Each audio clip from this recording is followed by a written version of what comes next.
This program features live coverage of an African safari and may include animal kills and carcasses. Viewer discretion is advised.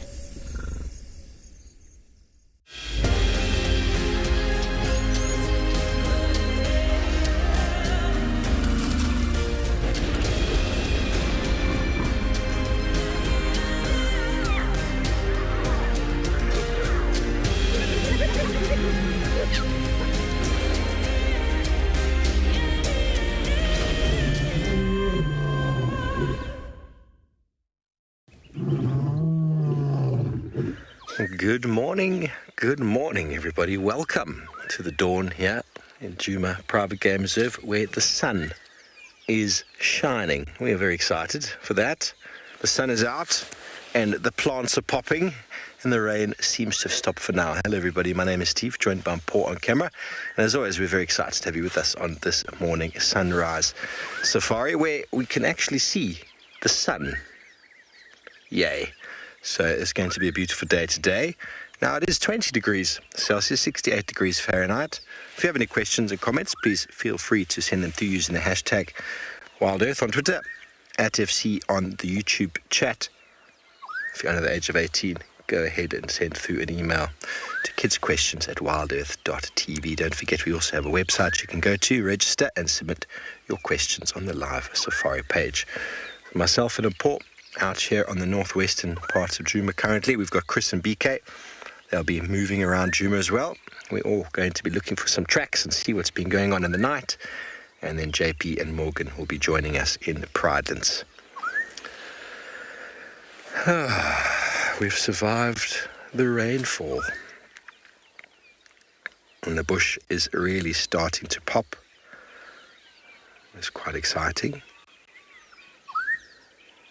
Black-headed oriole seems to think so.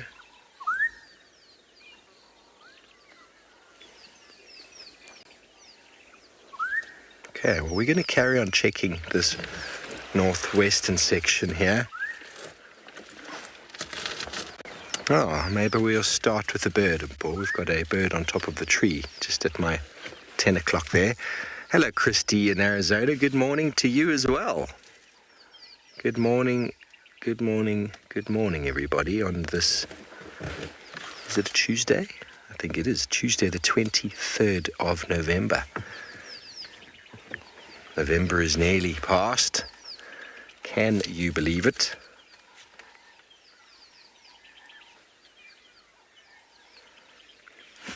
Seven more days for myself here.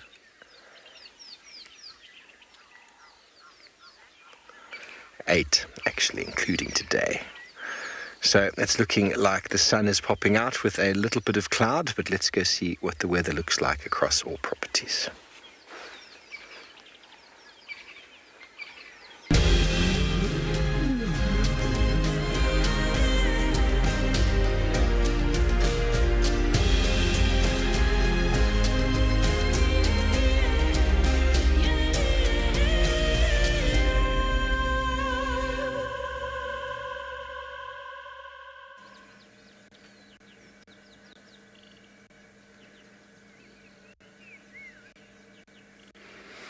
Well, I'm certainly looking forward to safari today. The weather definitely seems a lot better than yesterday in terms of temperature, a lot warmer. It's probably going to be a bit overcast. But I'm of the opinion today is going to be one of our best drives ever.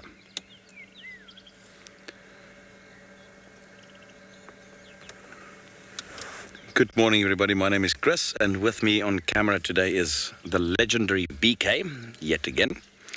And our plan today is just to scratch the surface again. It's been raining last night again, and just cover as much ground as we can and see if there's any tracks of anything.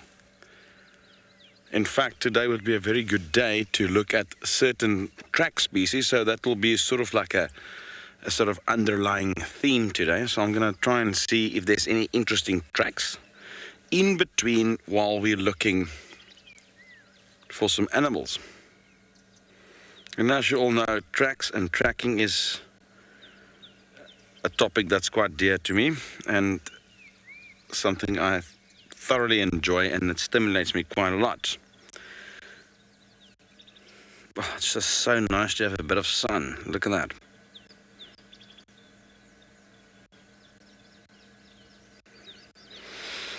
Although there is quite a bit of cloud cover coming in from the west, but we're just going to enjoy this.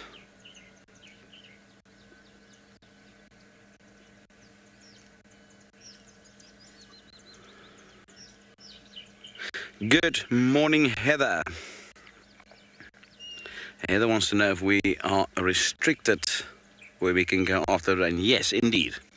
A number of the roads are relatively wet and a bit more sort of clay, if I can put it that way, so we don't traverse them for a day or two after this rains. Off-roading could also be somewhat challenging at the moment, so the risk of getting stuck is quite high at the moment. So yes, indeed, it does limit us quite a bit. Although myself and Steve have been doing this for some time, so we will find ways to circumnavigate that.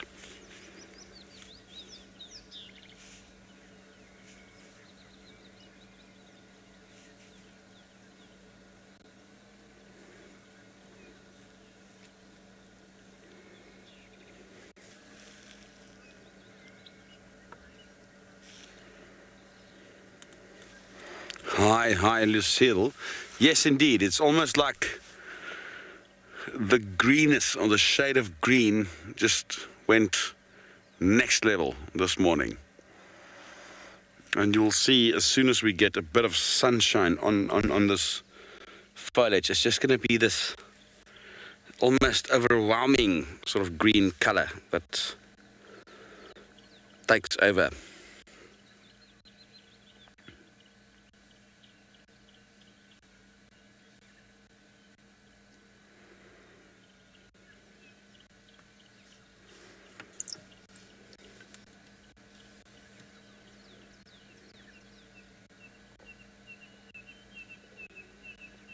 Fantastic, isn't it? The other thing is there's quite a number of alates flying around, or you would probably know them as flying ants, although they're termites.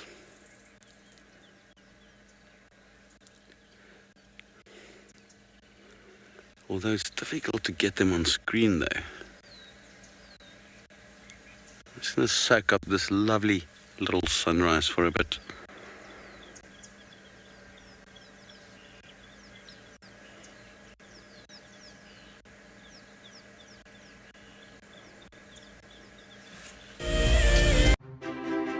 As a naturalist, it's really important that I stay up to date and up to breast with what's happening in the wild and in the world around us. The WildEarth app helps us do that and helps us stay abreast with the live interactions of animals every day. We're going to be here at Stony Point bringing you the African penguin story, and we'd love to see you on the app. See you on the beach.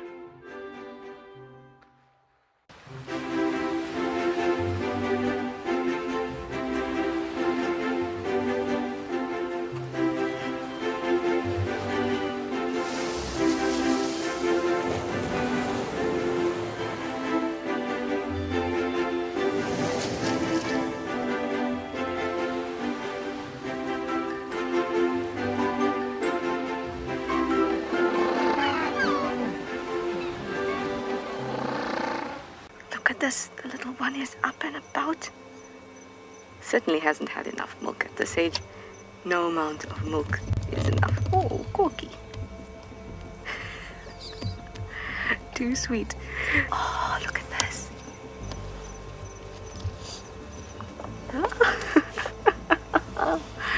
That is stunning. Tune into WildEarth every single day. It's in your nature. Hi, I'm Mike Anderson, and I come to you live every day from Eco Training Pridelands Conservancy in South Africa. The wild animal I think is most underrated. I think buffaloes are the most underrated. They're so tenacious and ferocious, and also very, very protective of each other, which I find incredible. You know, sometimes people think of the big five, they just think of lions and leopards and other big animals, but I think buffaloes are pretty underrated. Catch up with the guides daily here on Wild Earth. The bushwalk feed allows the camera person some creative license. This is my favorite style of shooting. You have to be mentally and physically prepared. You're shooting handheld in some very strange and contorted positions, always with a straight back, often in the squat position, low to the ground. The creativity comes down to the relationship and sync you have with your presenter. The more you understand each other, the more you'll be able to tell the story seamlessly.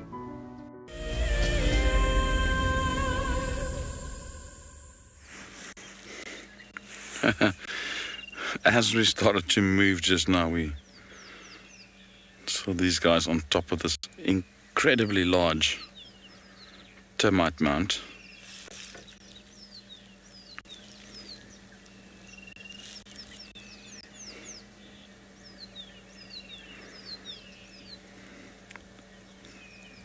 And this is Africa's smallest member of the mammal carnivores, Dwarf Mongoose. Just look at that.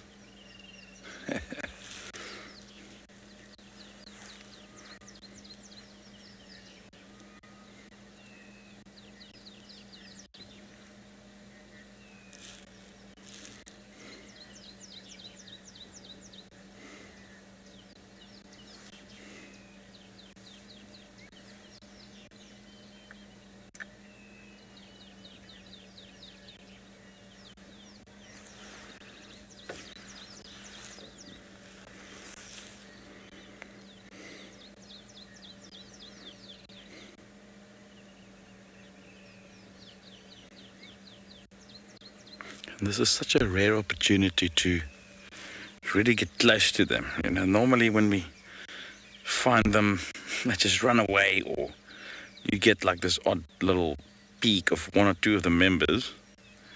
And we just caught them right here at their home, at their den, if you can want to put it that way, as they started waking up and getting ready for their daily business.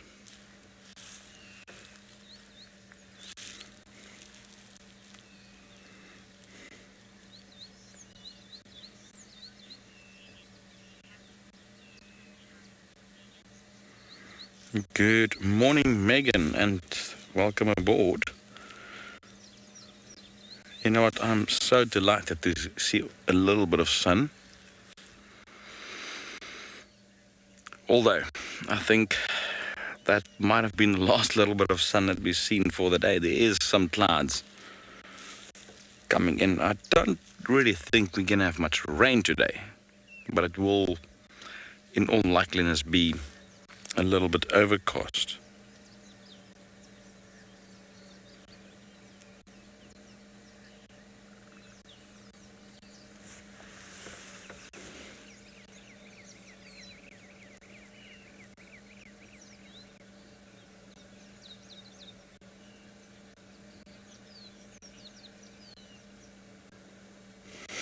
Good day, Philip.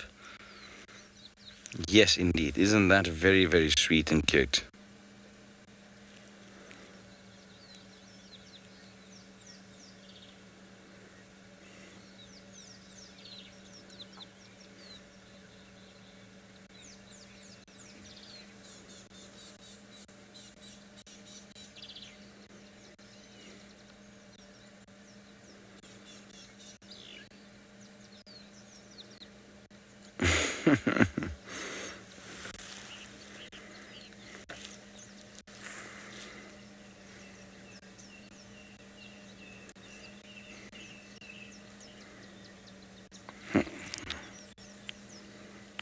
He's got something there. Oh, we finally got to see a kill.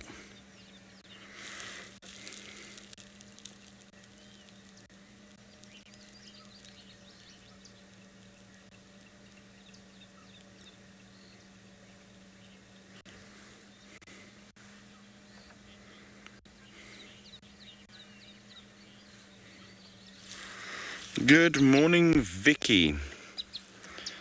Yes, Vicky, you're asking whether they're safe in those burrows when it rains. Now, it's going to go back to the burrow itself. The dwarf mongoose tends to prefer old termite mounds,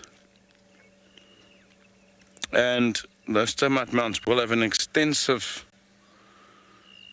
network of chambers and sort of tunnels that were initially created by the termites themselves.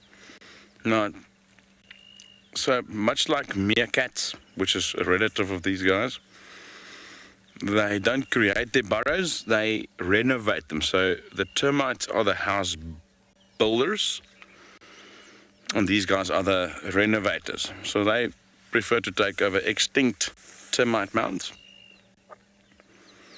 and they make it into their homes. And those tunnels are quite extensive. They go relatively deep underground, and that is an incredible refuge for them against very much everything. And the fact that it's raised above the ground sort of covers them from flooding, temperature, wind. So they do have very, very good homes.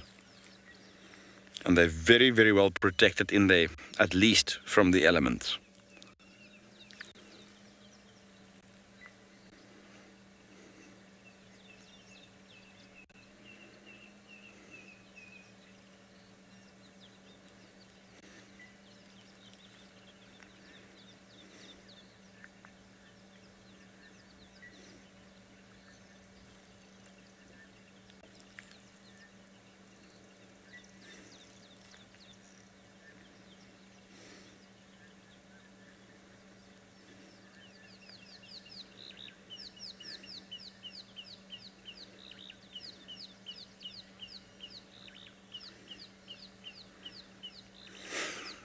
Morning, Basil. Yeah, they do indeed move very quickly and very fast, very sort of quick movements.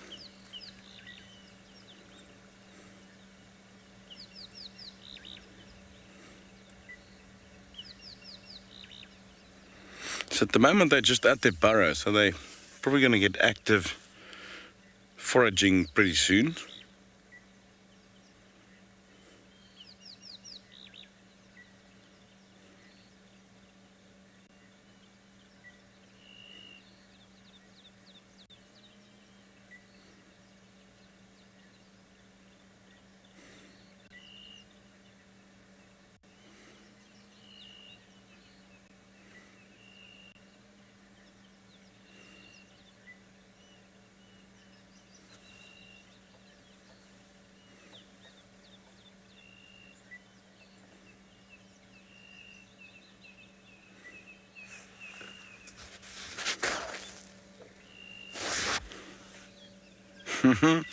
Good morning, Todd. And Todd wants to know, how can we tell males from females? Now, it's near impossible if you do not see the genitals, and even then it becomes tricky. The thing is, even though this is a lovely, lovely camera shot of them, they are still about 5 or 7 meters from me, and they're about the size of a rat. So from where I am, it's extremely difficult to, coupled with their movement, it's near impossible to, you would need to look at the genitals. There's very, very little dimorphism between male and female, which means, you know, physical differences.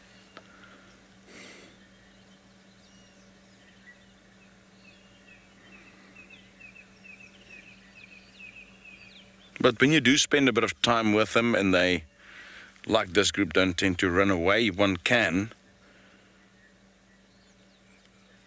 look at the genitals and one can establish the sex then. But from, for instance, what we're looking at now, it's almost impossible.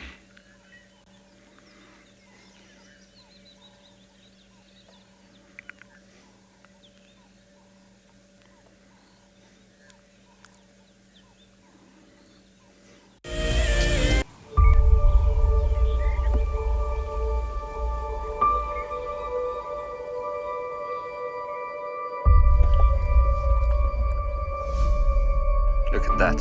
It's amazing.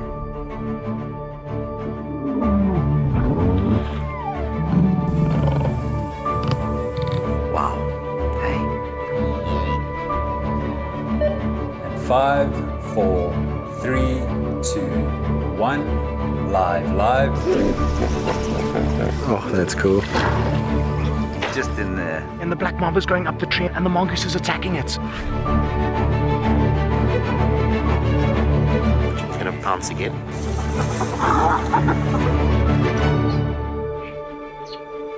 Sure, you can all agree with me. It's not a bad start to our Wednesday morning.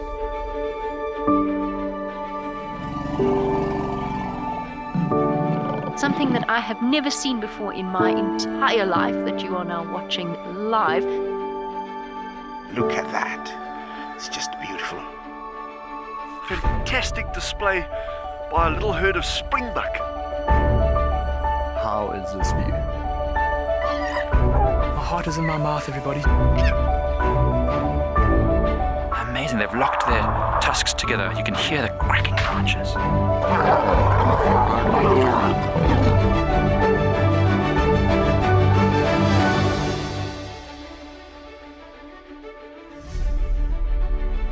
It is so incredible to spend this time so close to an African penguin, and it's completely unfazed by my presence whatsoever. How insane is that animal?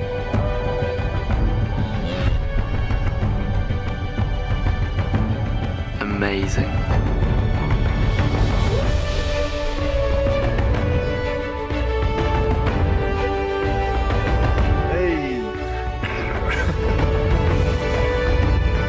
Awesome. It is fantastic to watch.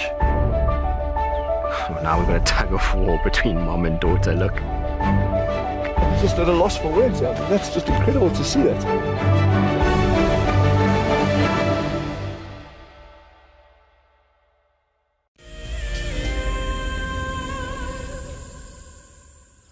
And welcome back live, everybody. We're wondering if you can spot the bird as it ferrets around on the floor here. There it is, scratching, pecking. Nice shift to insects this time of year. One of our ground nesting birds, easily identified by the fact that it's got a dark beak. And the legs are sort of pinkish, and that white eyebrow stripe. So out of the similar birds we have in the area, the Natal spurfowl has got an orange beak and orange legs, lacks that white stripe. The Swanson spurfowl has got a very red face, and this crested francolin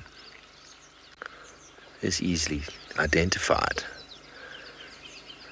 Lots of emergence of insects, and also there would be some seeds popping as well. You can actually see it feeding on termite alates there. If you look closely, you'll notice that there's little winged creatures moving about that it's running after and catching. The ground is now soft. The alates, the mating kings and queens of new termite mounds are emerging.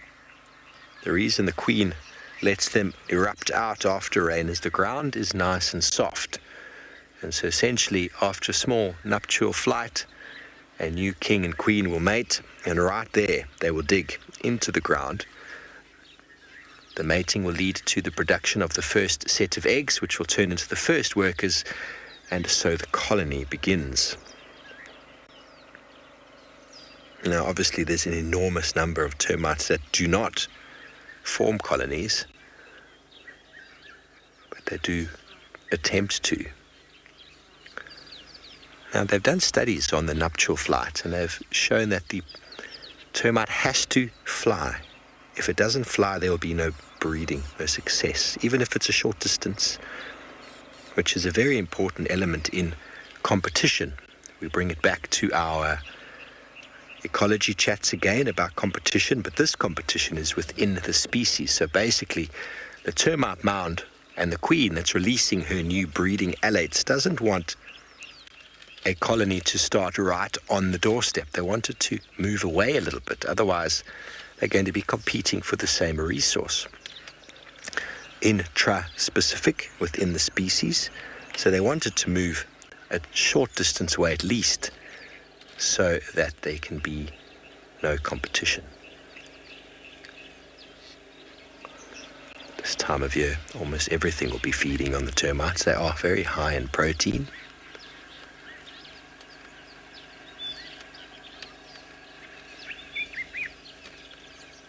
Protein.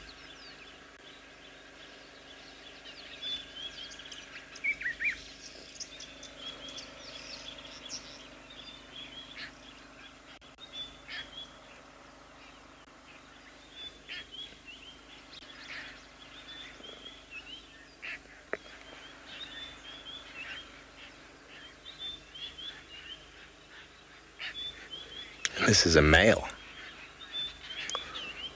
Chris, this is going to be a really good day for birding, so we might see if we can throw a few birds on camera for you this morning. We don't have a roof on this morning, so Paul can scan the heavens and the trees in every which angle.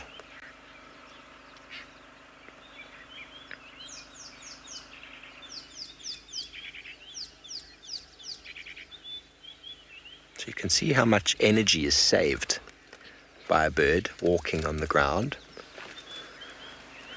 They can fly. They don't fly very well.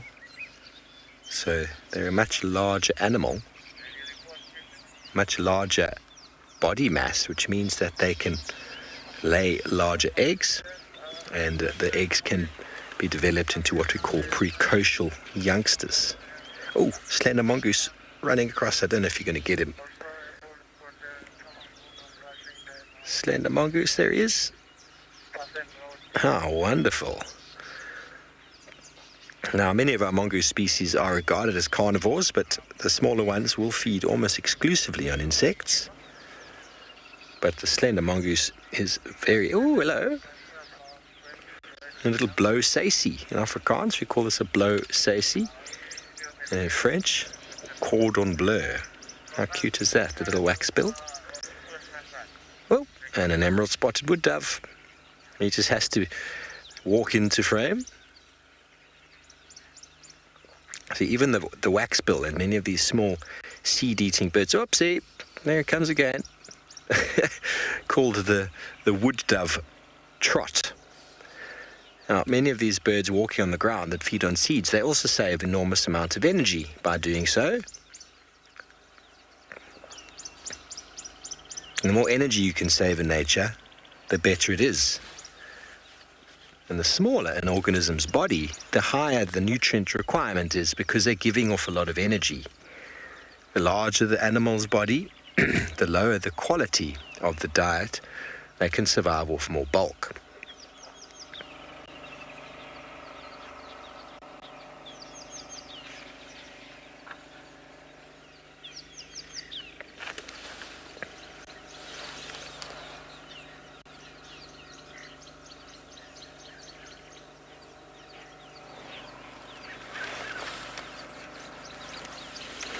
Nathan, looking closely on the beak itself, most birds' bills will actually sort of carve off slightly, but the wax bill's got a very waxy beak, and it's almost as if wax is peeling off of it. So there's a number of different wax bill species. It's all about the beak, or the bill. That could be called wax beaks. Oh, we've got some quelias that are starting to breed. Don't know if you're going to get him, boys, just behind this quarry here. You see, they're going to run across the side there. Hopefully jumped into the tree.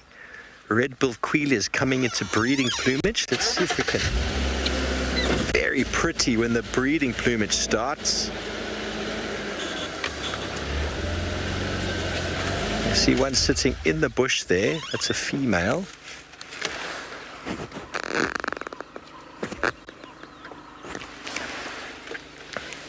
That's the female. I saw a male a moment ago. His whole face was turning into beautiful red-black coloration. Now, what is breeding plumage? Breeding plumage is a very important element in bird society. It's the same as, you know, in humans we go to the ball, or we go and we get dressed up to go and meet people. You know, if you can't afford to buy the dress, or you can't afford to pimp yourself out with that uniform or that suit, you're not going to get the lady. Basically, the same goes for birds. If a bird is in good condition, it will be able to come into breeding plumage and to advertise its good condition. If it's not in good condition, there's an injury or it's weak, whatever the case may be, it won't come into breeding plumage, and so it will not be attractive to the mate. We see in a number of bird species where the female stays in what we call eclipse plumage, or in the normal plumage, and the males will return to that plumage in the off-season into what we call eclipse plumage. Because it is a very camouflaged and nondescript sort of attire that makes them sort of disappear into the throng and into the vegetation. And many of the breeding plumages that we see with many of our birds are very obvious, very brightly colored. And not only does it show that the animal is in good condition, for them to still be alive and to compete for mates means that they are somehow avoiding being killed by predators. So another selective choice that the females have for choosing a mate. I'm sure we'll find some more quailias. They are abundant.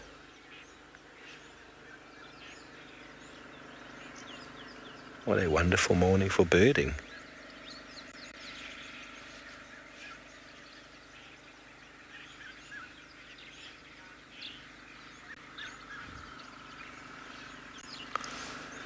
Kids who love dark mane, they do make a small little noise, doves, when they take off from perches. But I can't say I've ever been attracted to doves' alarm calling, making that sort of sound. They do make a little, I can't do it. I can't mimic the dove's call.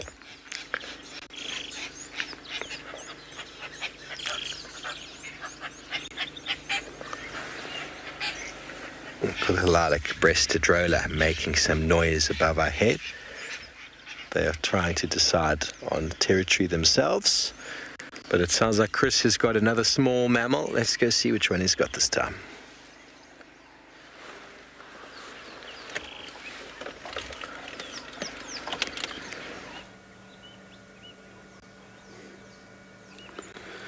I know we just had Dwarf Mongoose, but we're with a different group now, and these guys are just incredibly comfortable with our presence. We're about 2.5 meters from them, and just look at that.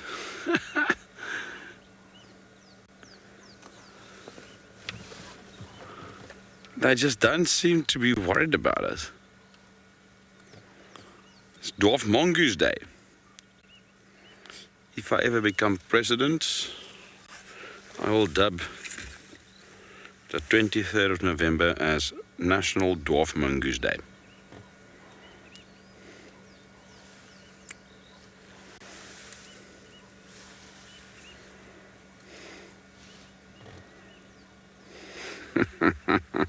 Look at that.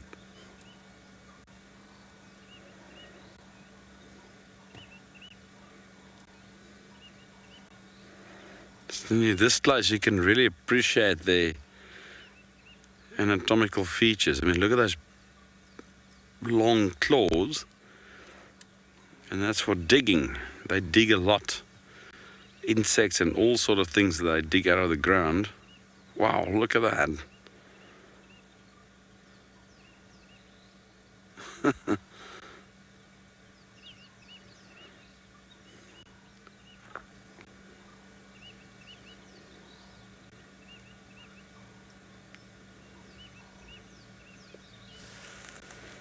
That is just sensational.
Yeah, it's just moving around and giving BK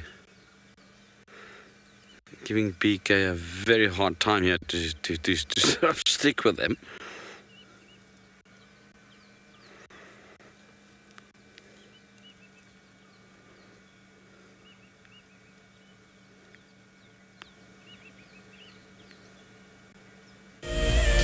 I've always dreamed of Africa since I was a little girl. And then I just decided, you know what? It's time to come. It's time to just live the dream. If you want to go on safari with a WildEarth guide, whilst honing your bush knowledge and of course featuring in one of our shows, then head over to our website. It is so exciting.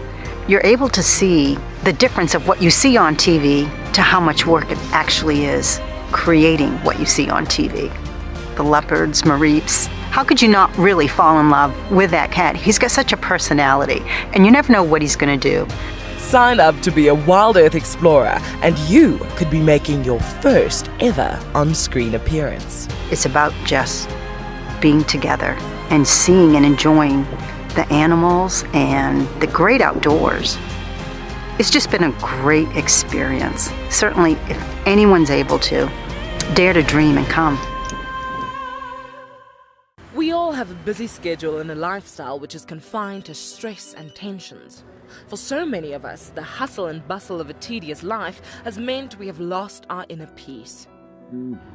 Traveling is an ultimate remedy that lets us unwind and helps us experience peace in the lap of nature.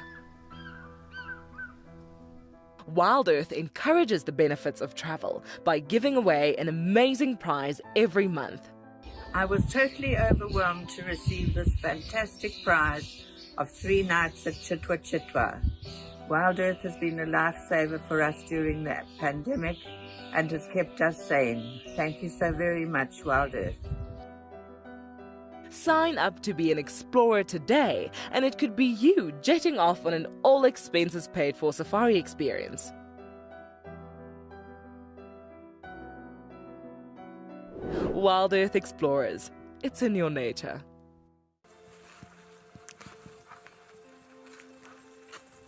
Hello, Mama. Just checking us out, everybody. There's no aggression here. Very relaxed. A herd of elephants moving around your car like that is truly, truly magical. Tune into WildEarth every single day. It's in your nature.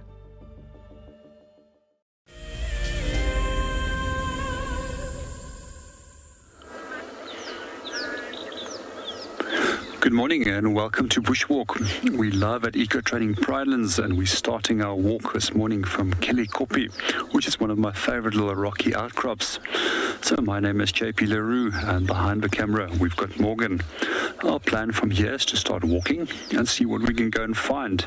We'll specifically be looking at the smaller components within the ecosystem and hopefully find a few elephants, of which we already found some signs in the area. It's actually quite a beautiful morning. It's nice and cool after a long night of rain, as well as that we've got a lot of mist in the area, which actually makes it even more beautiful this morning. So there's also a lot of insect activity going for this morning, and we're going to see what interesting insects we can also focus on for our walk. Once again, please feel free to ask us as many questions as you would like, as your questions also guide us into the right direction of your specific interests and helps us to decide what we're going to go and look for the morning.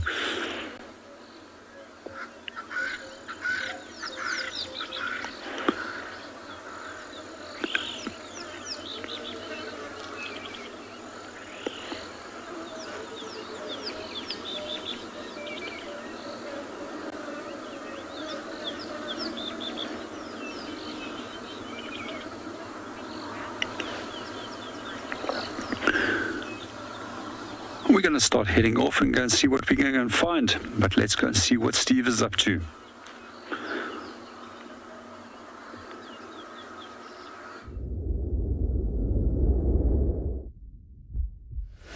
Welcome back, everyone. We're going to try to find this Natal spurfowl calling over here. Birchel's kukul calling.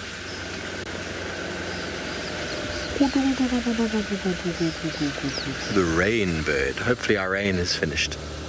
I hope. Just 8 days of just no rain, and then I'll be happy, and then it can come down in buckets. The rain makes things very difficult out here. Right now, for example, we had leopard tracks for about 2.5 meters, and now they're gone. So don't know where it's headed to. Very hard tracking in these conditions. So now it's all about visual and auditory, directly seeing and hearing. But that's all right. We're going to do some birding today. Birds will just sit still for a moment. Always nice when you are doing birding to find little bird parties where you get a number of birds together, all feeding on a different or similar resource. But you'd like to see a plum-coloured starling. That's great. We got a couple last week. I will find you. They used to be called plum-coloured. They're now called violet-backed starlings. I didn't change the names. Don't shoot me. I promise it wasn't me. There have been a lot of name changes. If you like the old names, everybody, you stick with the old names. It's fine. Absolutely fine.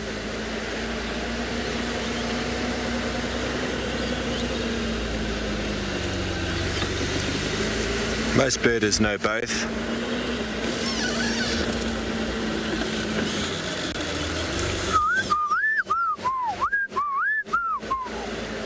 Black-crowned chagger calling. Oh, we're going to get this one here at 11 o'clock. It's calling, which makes it very easy to identify. The rattling is testicular.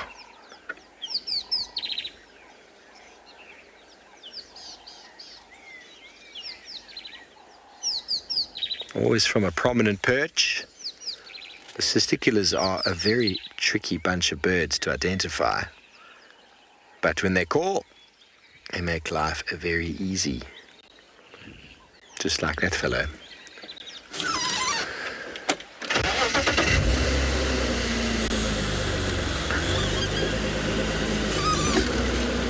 At 9 o'clock we have got an animal. Can you see it? A very camouflaged animal. Quite enjoying the new foliage that is emerging out of the vegetation at the moment. Nice new green leaves. Hello, kudu.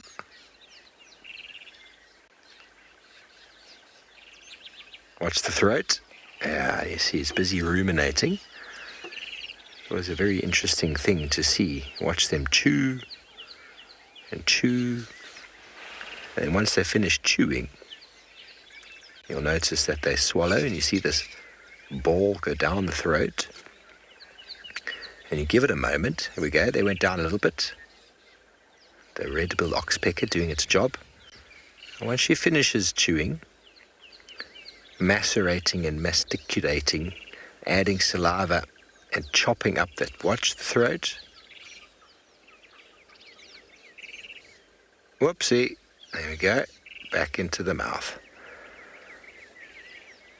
Watch the throat again. There we go. Oh, nice little ball. On for vegetation. To keep chewing, chopping up, dividing with their diamond-shaped molars, breaking up the leaf material into very fine particle sizes, which will then sink down to the bottom of the first chamber in the stomach. Will pass through into the next chamber where they will be broken down, digested. Again, oopsie. So that is rumination, everybody. If you look at the peaceful look on her face, she is in a zen-like meditative state. Obviously, there's a lot of alertness. No meditative person is unaware or unalert. If someone's meditating and you think that they're completely out of it, they are completely aware of everything that's going on. They're just not reacting to it. Now, the kudu is doing the same. Her nose is poised, her ears scanning, her eyes facing the direction the wind is blowing towards. Spending some quiet time just standing here in the bush with her milkshake-covered lips, maximizing the vegetation that she has already consumed while having a little bit of a back tickle from this oxpecker.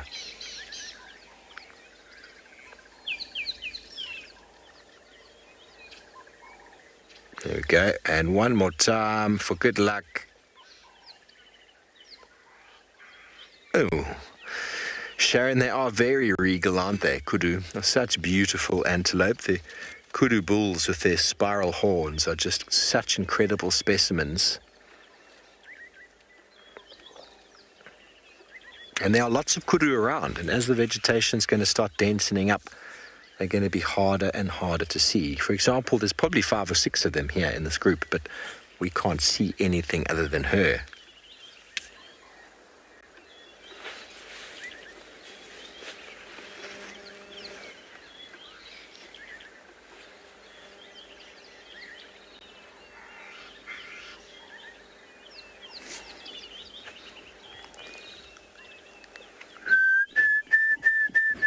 Deirdre's cuckoo calling in the background.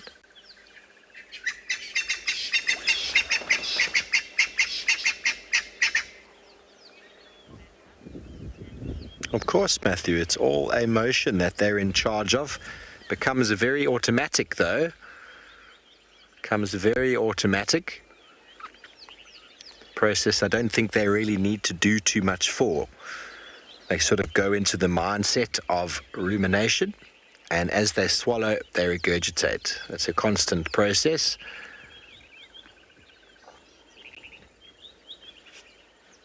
But it becomes very automatic, hence why they can rest.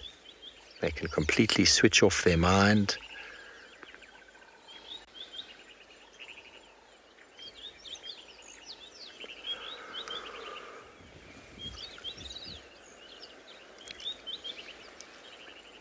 Here we go, one more time for good luck. Oh.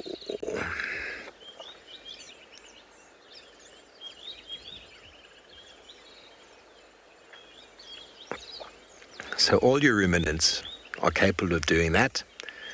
You don't always see it in many of the animals because of the shape and size and position of the neck.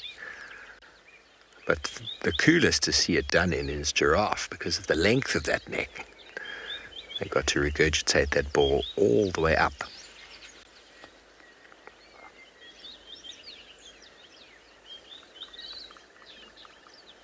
And lots of saliva to coat all that material to help it be moist enough to be swallowed. The saliva is also filled with bacteria and microorganisms which aid in the breakdown of the material that's being finely chopped up by those teeth.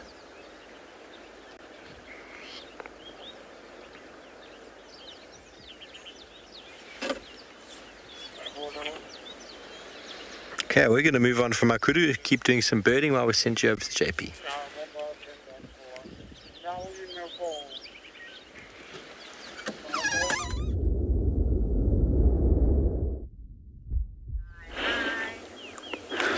Good morning and welcome back on Bushwalk. At the moment we are looking at one of the webs of a spider, and what we find, especially after rainy nights as well as mornings when there's a lot of mist, is that the condensation forms on the webs, and as soon as the sun comes out we really see how many spiders is around in the environment compared to we normally wouldn't barely see the web. And that's one of the ideas. Your web needs to be unobtrusive as possible so that you can have insects that fly into it and that knocks them down and catches them into a web. All that the spider has to do from there is approach its prey, inject it with venom, which also assists with setting up the digestive parts of when they feed on that specific prey. There's a number of purposes for silk as well. Sometimes they'll even wrap their prey within the silk itself. I also find it particularly interesting that some forms of silk are very sticky. However, the spider can move around within there without any problems. When it comes to building webs like this, we find that most spiders will use silk in a number of ways, but we find that the more advanced spiders are the ones that actually make web. However, less advanced spiders are actually ones that tend to be ground living or have little tunnels in which they will live. Quite often, the less advanced spiders are the big hairy ones compared to the web-dwelling spiders being often a little bit smaller. However, there is some of the species which I'm hoping to see within the next few weeks, which is quite large, and that's the golden orb-web spider. So none of them has been out yet. They and garden orb-web spiders are probably some of my favorite spiders. It's amazing that those spiders have the ability of even catching small birds in their webs. It's also interesting in some species, we also see that they will produce a deliberate line in the web to prevent birds from flying into the web itself, so that they don't have to, that it doesn't become destroyed. It's also quite fascinating that spiders are often re-eating the silk that they create in some species, and then at least they can reuse almost 98% of that protein which otherwise would have gone lost.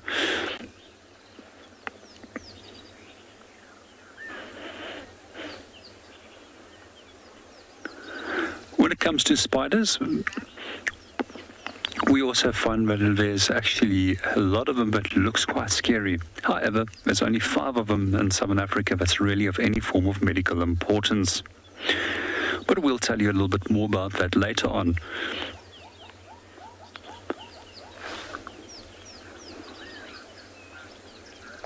Hello everyone, my name is JP. I'm one of your WildEarth eco-training bushwalk guides. So for many years you've been watching WildEarth directly from your laptop or computer. However, now you can watch it directly from your connected TV, your Apple TV, or from your Roku box. And if you are like me, always busy, you can now download the WildEarth app and view it directly from your mobile phone. If you love to watch WildEarth, then we are inviting you to join our Explorers program. For a monthly subscription, you will have the opportunity to win fantastic WildEarth expeditions, join our guides for a chat around the fire, receive weekly highlights from our shows, and much more. All the money will go to keeping these live safaris on air, which in turn allows us to escape into nature every single day. Something very, very interesting. I didn't plan this, but this is a scene rarely seen. This is what we call a journey of giraffe. So beautiful.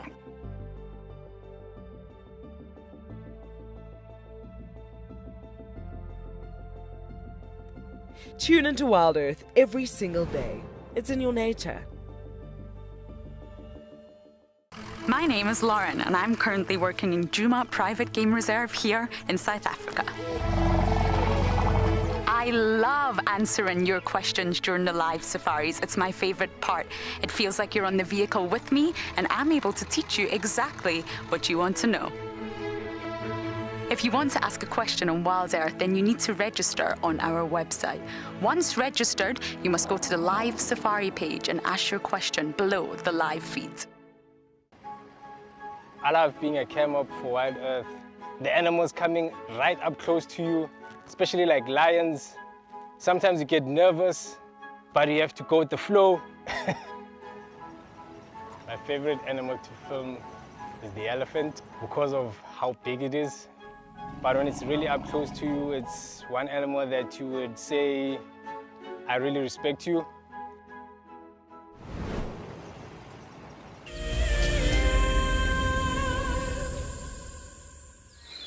Welcome back live to Djuma, everybody, to a little battle royale happening here between two groups of arrow-marked babblers. One of our cooperative breeding species. You find them in small groups, and often you'll get them in these groups making this horrible noise. Hence the name babblers, or in Afrikaans called kakelaars. They make a lot of noise. And now that you've come to us, they have stopped. Well, actually, in Afrikaans it's called a pale vlek lachter. Who knew? Now we know. Now the Levalon's cuckoo, with their striped chest, is a brood parasite for the arrow-marked babbler. And when they come together making all that noise, I'm going to demonstrate the noise for you.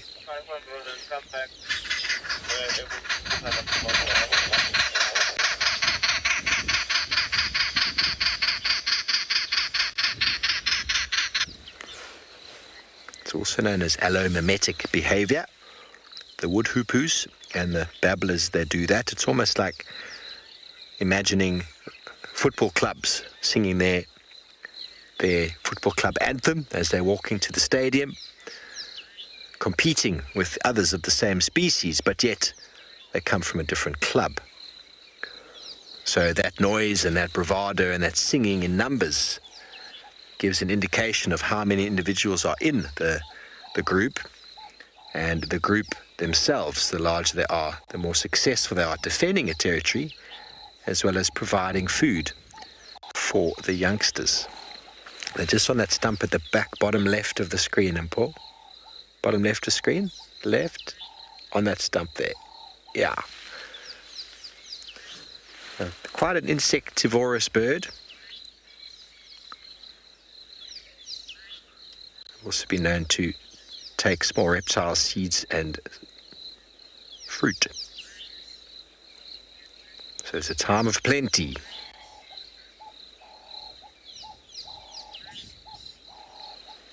Okay, well, they've disappeared into the thickets. We hear the turtle dove telling us to work harder as it calls in the background.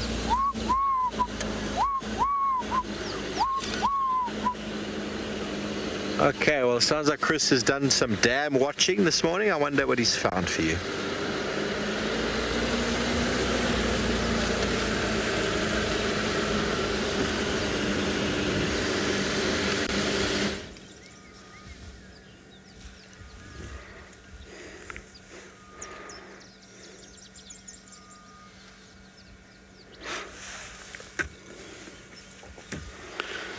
I just wanted to come past Trias Dam literally just to see if the water levels have raised a little bit, and it did, but not by much.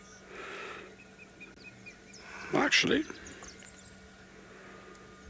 does look like it's filled up quite a bit.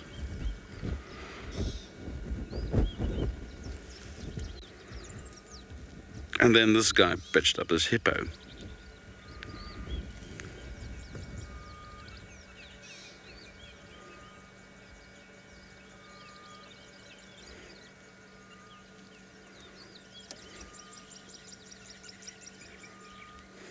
I just love that stare, you know.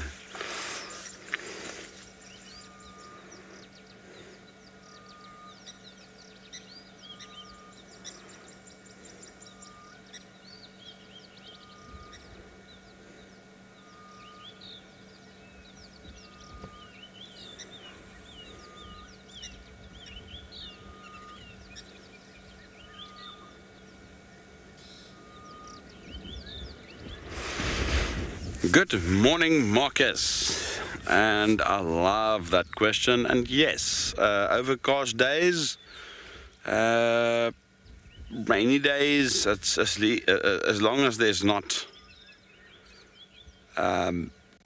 lightning and so forth, you see a tendency where they possibly would come out in daytime. Now remember, they graze usually at night. They leave their pools or water bodies where they live, and they graze throughout the night, and then they come back. And the reason is that they're very, very sensitive to sunburn. But especially in winter, if you get an overcast day, you could potentially find them out grazing even midday. In summer, still not that much. So in spite of the cloud cover, there's still quite a bit of UV sort of rays that does come through, and it can still burn them. You'll find it more towards the winter months when the sun is at more of an angle in terms of where we are. But yes, they do. They do come out often in this type of weather.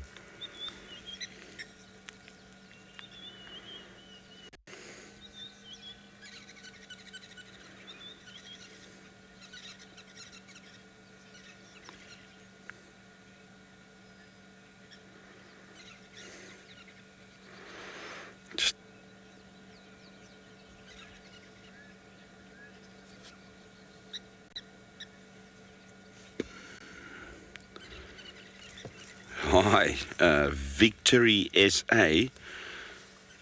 Very cool name, by the way. Wants to know if they're going to be more aggressive, you know, with smaller animals and so forth. And actually not. It's somewhat irrelevant to them. They'll be, in the case of this animal, which seems to be a bull, you know, a male hippo, he'll be very possessive over this little pool of his. He won't allow any other hippos, or at least males, and yeah, he will welcome females.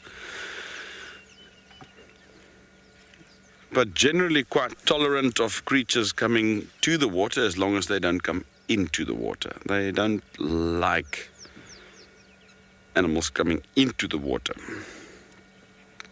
At times there's not much they can do. You can imagine on a hot day when a big old elephant bull wants to come and swim.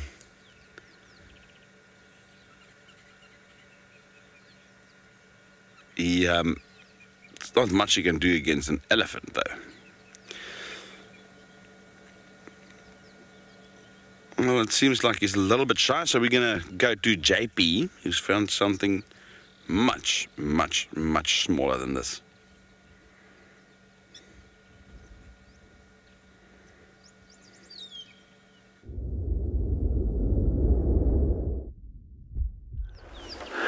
Welcome back on Bushwalk, and we're just busy looking at some ants over here, and these guys are busy cleaning out their nest. So one of the differences that we find between ants as well as termites is that ants have got nest, while termites tend to actually produce mounds. We also find that they're totally unrelated from one another. However, most species of ants are also social, just like the termites are, and they've all got distinct castes, where there's a number of different individuals within a colony that all has different functions. And the ones that we have over here at the moment, they're all busy working slowly away at taking out the debris that has fallen into their nest. I also find with these specific species of ants that they're quite interesting in terms of they actually have a chamber inside there which is designed to keep their food dry. In this case, the species takes a large amount of seeds back towards the nest, and by keeping it dry, it prevents it from germinating.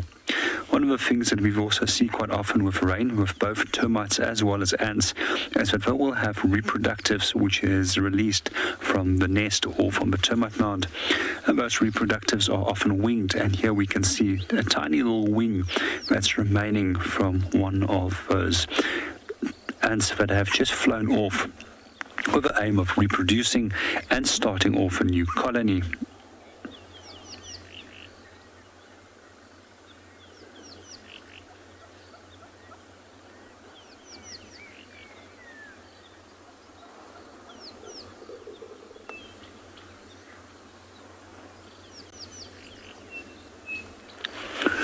Here we've got some more. The reproductives are actually coming out right at the moment, and you can see the tiny little wings on them.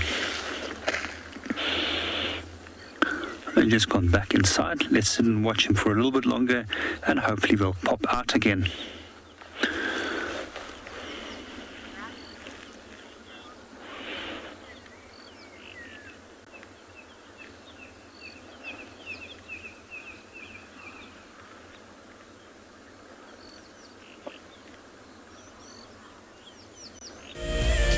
The Masai Mara in Kenya is an iconic wilderness filled with life. Its inspirational beauty has captivated our hearts on WildEarth for many years. While this season of the world's greatest migration has been missed, WildEarth is preparing a spectacular comeback in 2022. For the first time ever, WildEarth will be running expeditions to Kenya's Masai Mara throughout the 2022 migration season. Hosted by David Githu and Isaac Rotich, you could be a part of the team that shares the wildebeest migration with the world, live on WildEarth's daily safaris.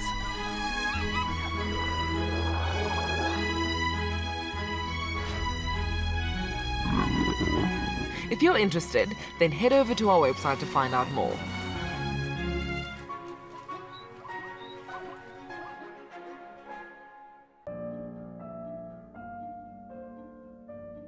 With a slew of potential dangers lurking, it's essential to be aware of your surroundings whilst walking in the wilderness.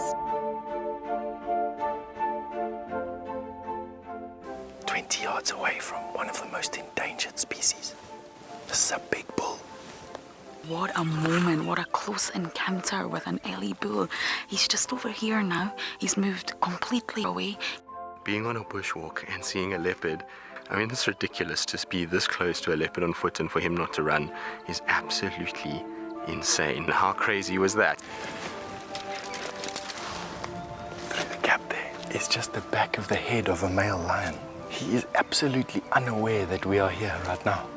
I tell you, seeing lions on foot, it definitely brings out the caveman in you, this little scared human being. Our bodies are made up of about 60% water, which means that in a very short space of time, you can dehydrate completely. A relatively efficient way of collecting water early in the morning is to take an absorbent material like a sock and to walk through the grass, absorbing the condensed dewdrops on the grass. Once the material is saturated, you can then squeeze it out into a container, or you can suck it out directly into your mouth.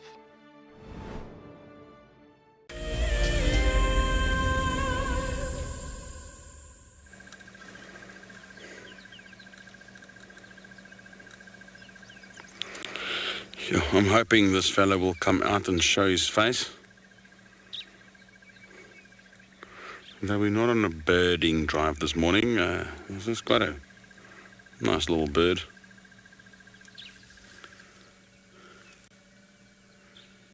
And PK is just trying to find him in between the leaves there.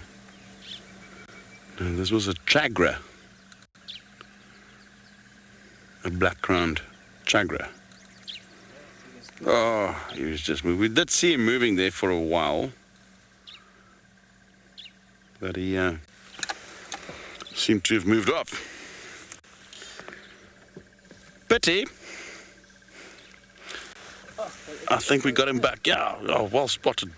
The legendary BK. Somewhere in that, is there the red bush willow? 4 o'clock. There's another one coming there. Hey. Oh, right up there. You see, as you go past that red bush willow, there's a sort of grey bush, 5:30. Somewhere there. We're going to get him now. We're going to get him. I think we're right on the... Ah, there we go. There we go.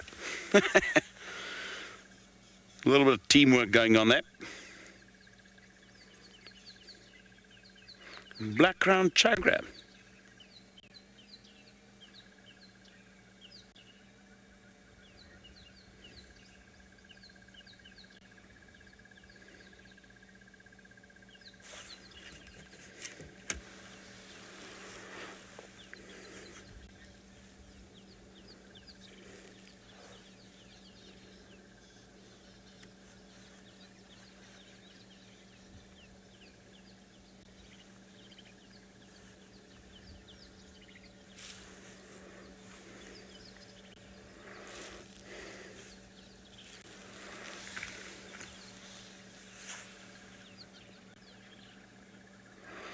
It seems like our chagra is a little bit shy today, but we managed to get a bit of a view. Probably the best you can get, because they usually in the underbrush. But let's see what JP's ants are up to.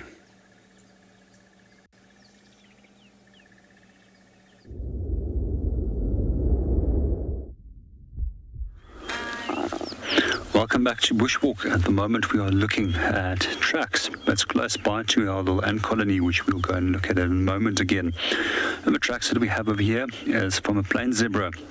And if we have a closer look, and this is the front foot right over here, which is slightly larger and much more rounder compared to the hind foot that we have over here, which is slightly more oblong and slightly smaller in surface area. So with most animals, we actually find that the front feet is much larger, as it has to carry a far greater amount of weight. However, with some species like aardvark, the hind feet is actually larger, as they have to carry the majority of the weight to the back of their body. A few other things that we can always look for when it comes to the tracks of zebra is a tiny little triangle that's not showing up very clearly over here, which is typical of horses. And most people that are involved within the horse industry simply refers to that little triangle as a frog. If there's any of the viewers that can actually tell me why it's called a frog, I actually would love to know, because it's something that I've asked a number of horse enthusiasts and also farriers over the years, and none of them has been able to provide me with an answer on why that little triangle is referred to as a frog.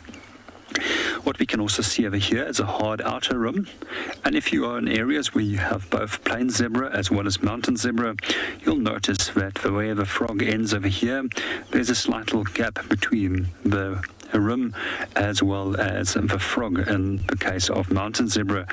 But in the case of plain zebra, the rim actually meets right onto where the frog starts.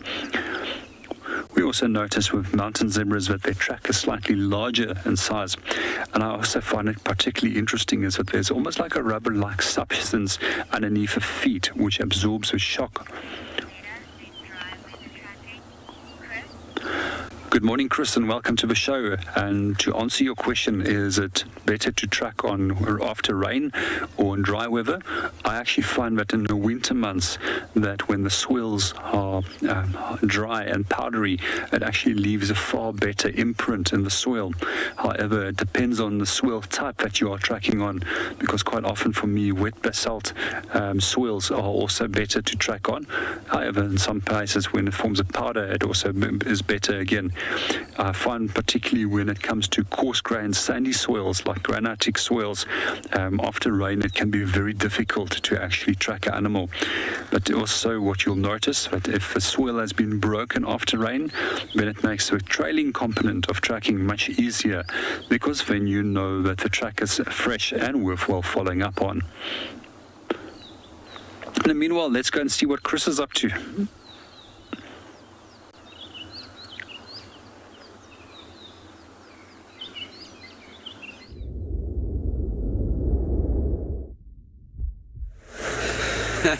I cannot help but mention this.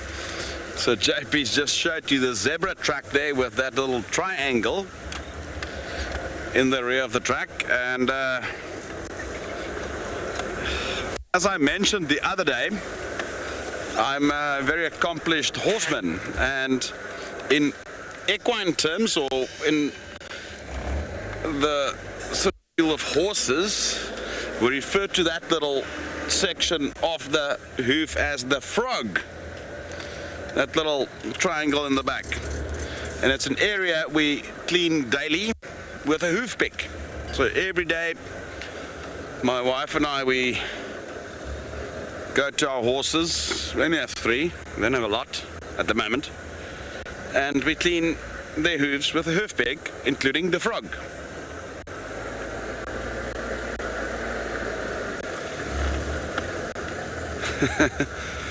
A lot of questions coming through from the viewers as to why it's called a frog. That I don't know, to be honest with you. Maybe the physical appearance of that little structure in maybe the shape of it. It's a pity I don't have my wife here. She would have known. I mean, she's a very accomplished show jumper and eventer.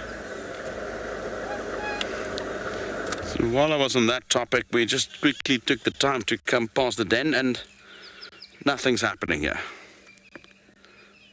Definitely no activity. So we are uncertain as to what exactly happens, what's happening here. And when we've seen that Corky is definitely showing some serious dominant behavior. And we can only speculate what's happened to Ribbon.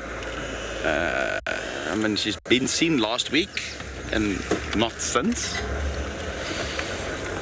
But we will, as soon as we know, we would give feedback on that. All right, so we are also close to the L's. So my plan is now, while I'm in the region, head to the Wigs.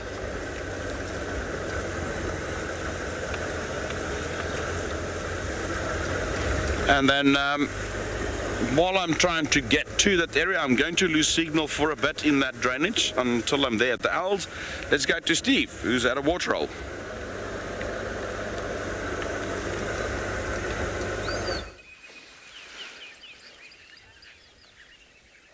Welcome to Buffelshoek Dam, everybody, where the water level is looking good. As with the other watering holes, there hasn't been a huge amount of runoff. There's been a lot of ground soaking,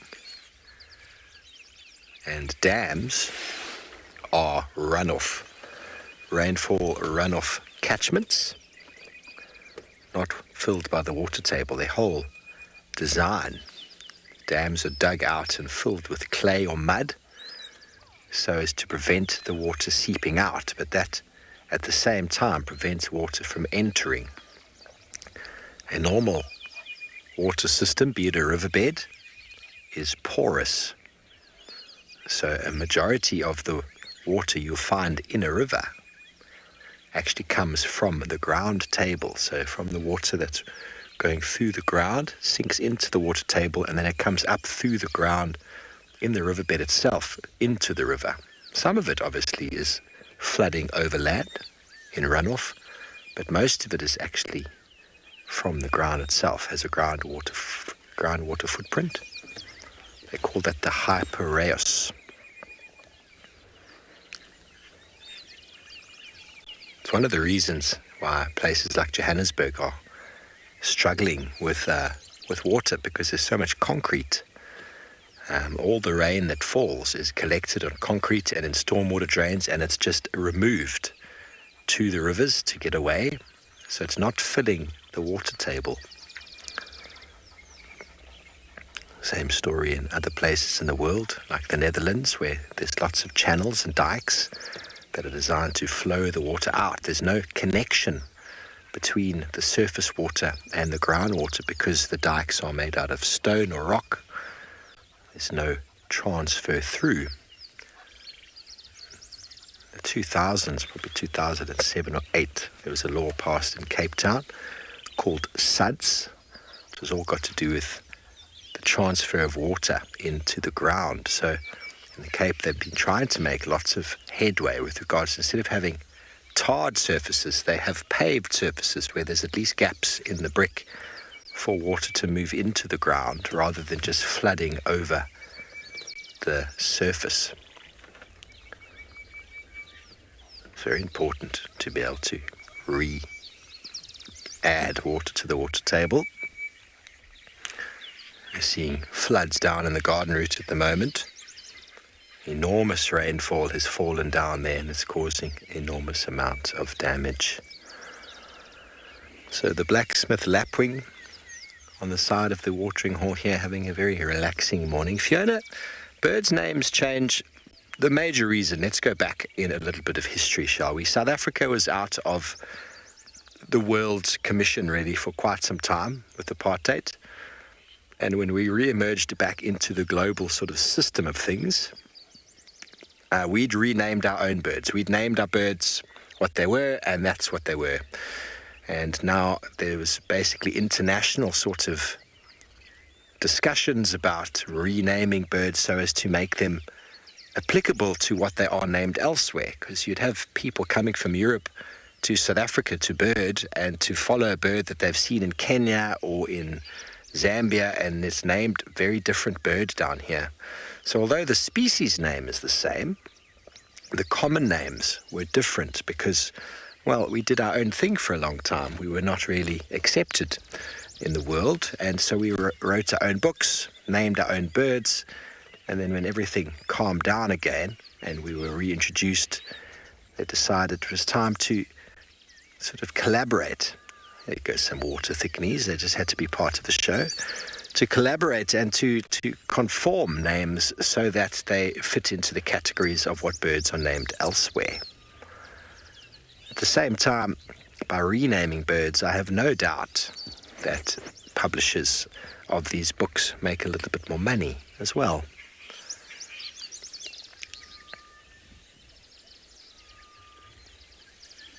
For example, the very good example is the lories. There's no lory anymore. They're now called turacos, and that is because if you look at any of the, what were lories, the colourful ones, they all had green and red pigments. Both of those pigments have got the word tura in it.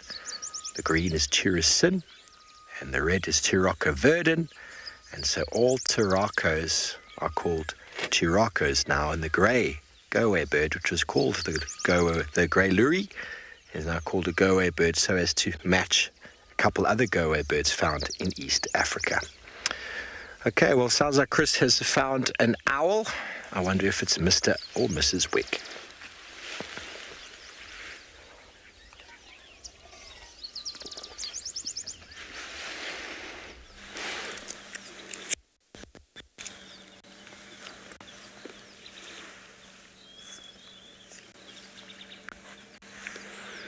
Well, we found an owl, and it is possibly Mrs. Wig or Mr. Wig. Possibly. We're in the area, and I would probably safely say that it is actually Mrs. Wig, because I can see Twiglet, and it is alone.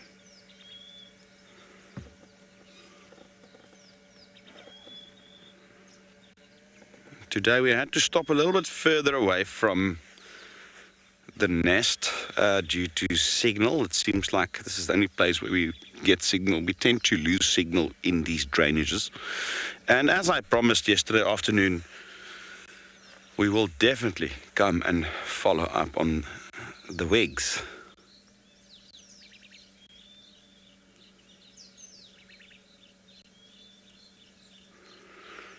I love this spot, not only because of the owls, but I got the feeling this is a lovely hot spot for general birding.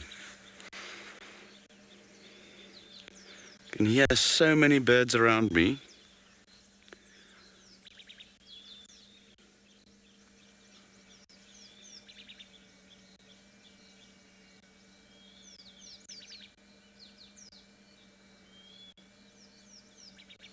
Lovely.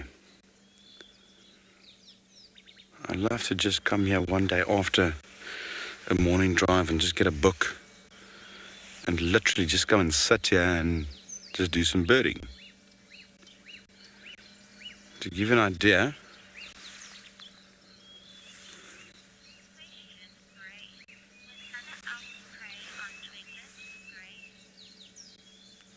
hi Gray. I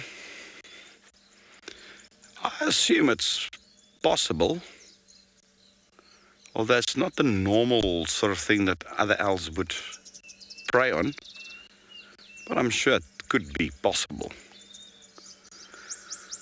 You know, out here, you never ever know. You never know what can happen. It's a remote possibility, but it is possible, I'm sure. There's a big Nyola bull just above her there. Just above Twiglet. Sort of mucking around there. There we go. That's the right direction, boy. Don't step on Twiglet. Wow, that's a very handsome Nyola bull.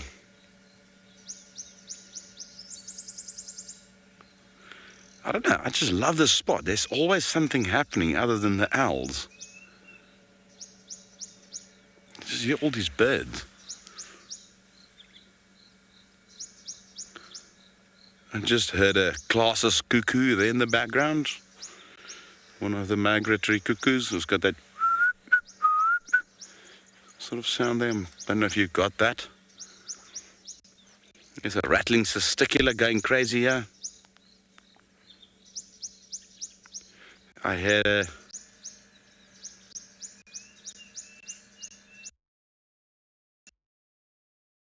there we go, there's a Classes cuckoo. And let's see what else we can hear. I hear some European bee-eaters, quite distant. And there's a Diedrich's cuckoo going there, that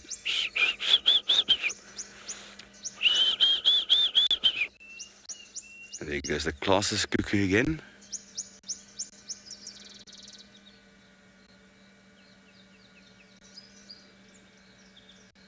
And I even heard a grey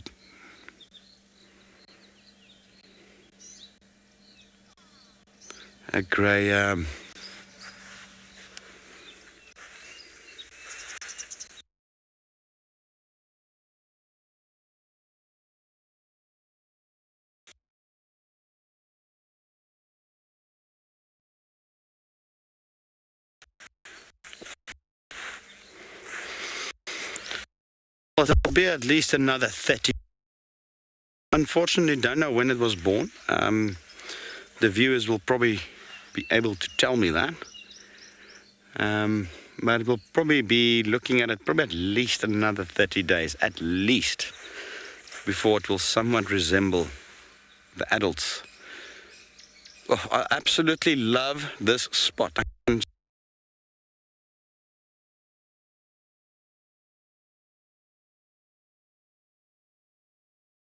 just in fact, next time. Yeah.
Oh, what are you doing?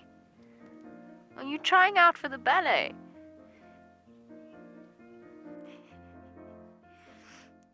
Now it's an itchy bottom. Up we get. Mom's coming. Everybody's moving off. What fascinates me most about the animal circle of life is the intricacies between the large and the very, very small. I mean, it's very easy to go out there and find the large. Once you found the large, the cascading effect down to the small absolutely fascinates me. Alertness and situation awareness is by far the #1 aspect for protecting ourselves out on safari. Catch up with the guides daily here on Wild Earth. It's a huge privilege to be in these incredible places with these amazing animals. I love filming lions. When they do get up and do something, it's always spectacular. When they are playing, are incredibly fun to watch, especially sub-adults and cubs. I love being in the bush and working in these incredible places with these amazing animals. We want to bring it to you so that you can almost feel like you're right there and be able to experience it and enjoy it the way we are.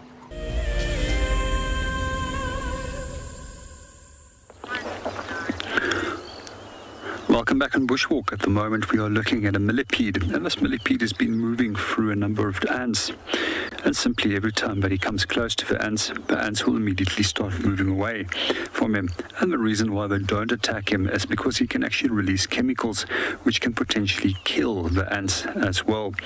What's quite interesting is that they can spray that chemicals up to 8 centimeters away from their body and make sure that nobody comes close. It's also one of the reasons why millipedes are often used by insect collectors to put in their jars to euthanize the insects that they are going to pin a little bit later on. And that's a very humane way of killing it without using any other toxins to do so. When it comes to millipedes, they actually have very few threats, with the exception of the African civet, banded mongoose, and then also scorpions, and lastly an insect which is known as an assassin bug. And one of the assassin bug species which we do find over here actually specializes on feeding on millipedes, and quite often you'll see large amounts of them injecting their venom into the millipede, incapacitating it, and then feeding on it. I also find it particularly interesting is that there's a specific species of assassin bug that also specializes on feeding on ants. And what they do is they actually release a chemical which then will attract the ants, imbibe the ants, and then they can actually feed on the fast-moving ants when they are imbibed. To come back to our ants, we've also still been watching our reproductives coming out of this little hole right over here, and here you can see the tiny little winged ants. Good morning, Daddy, and welcome to the show. Yes, they do. You sometimes will actually detect that smell on your hands if you do pick them up, and that's why I'm not very keen on ever picking up millipedes, because otherwise your hands stink for quite a while. However, it's not going to affect us in any way. But there is some species of millipedes out there that can actually release toxins, which leads to an incredible painful rash as well as blistering on the skin. I can remember when I used to work in KwaZulu-Natal, there's a small red millipede, and those millipedes sometimes will crawl into your towel. So I got into a habit of always shaking out my towel before I use it in the morning, because once I got one of those onto my back, and it is quite a painful chemical burn that it had created.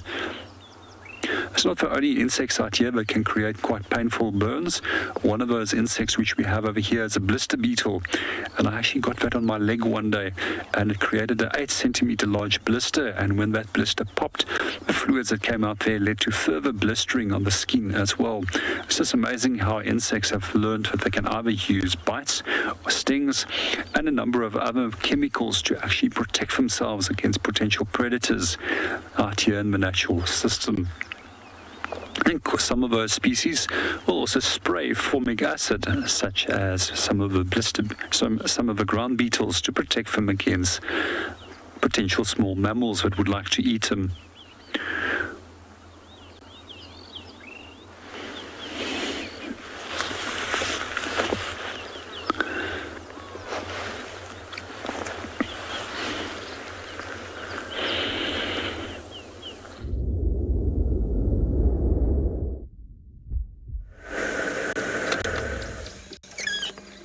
Right, so we've left the wigs. Signal, unfortunately, didn't allow us to stay there. And while we're on the birding subject there, we're not birding today. Steve's the birdman today. Sounds like almost like a movie, doesn't it? Anyway, we're going to continue looking for pretty much anything. And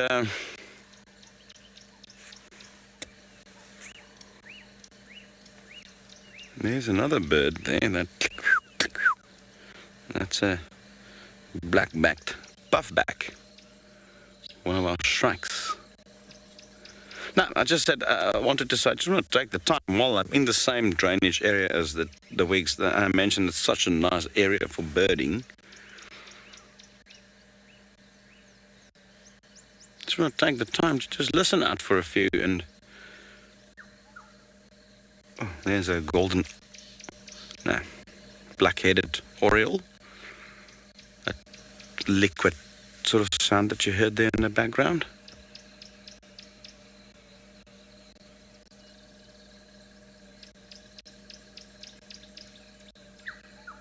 There we go.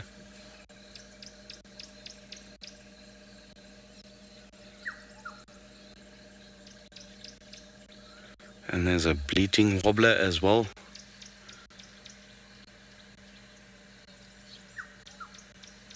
Oh, that's such a beautiful sound, that black-headed oriole, that sort of like, pew. That's my best impersonation of it.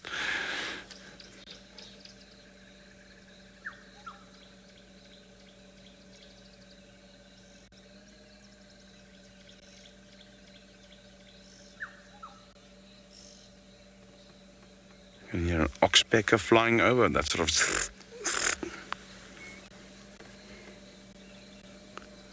All right. Let's continue.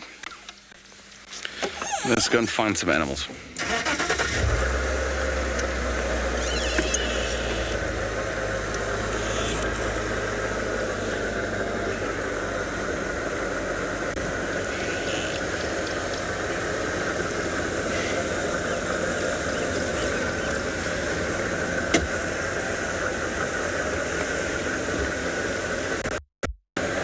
Right, we're going to quickly go through one of these drainage lines. We might have a dip in signal, maybe momentarily.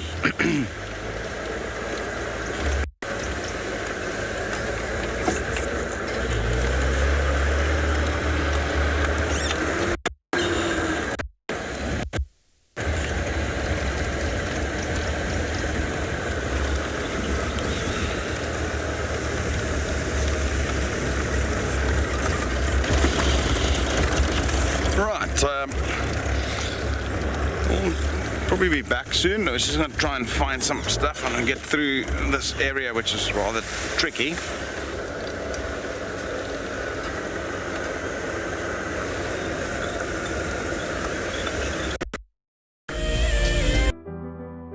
Recently, WildEarth viewers around the world experienced the birth of a brand new hippo. Oh, look at the way it's walking. Oh, the guys are so precious. This tiny calf has started its life in a large lake next to an award-winning game lodge called Chitwa Chitwa. If you sign up to be a WildEarth Explorer before the 1st of December 2021, you and a friend stand a chance to win a 3-night stay at this award-winning luxury lodge. Along with unwinding on the deck and relaxing in the pool, you may even catch a glimpse of this brand new hippo whilst on one of their unforgettable safaris. WildEarth Explorers, it's in your nature. When on safari, there's nothing better than an evening spent under the stars chatting around a fire, with the sounds of the wild all around you. If you sign up to be a WildEarth Explorer, you can build your own memories by joining our guides for regular fireside chats. Subscription payments can be made by PayPal, credit card, and now bank transfer. WildEarth Explorers, it's in your nature. Okay, this is like a proper wrestling match. Oh, I threw him backwards. Big bite. Look at that. He's actually bit him right in the face. Oh my goodness. Dwayne the Frog Johnson versus Stone Cold Steve Frogston. Oh, look how they puff their body up to make themselves look larger. Oh, look at that suplex knockout. This is one of the most exciting sightings I've had in a long time.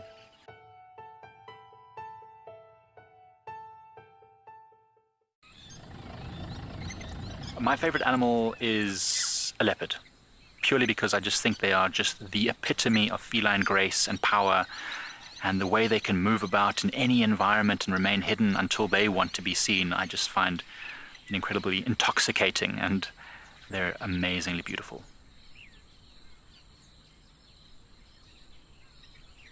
Catch up with the guides daily here on WildEarth.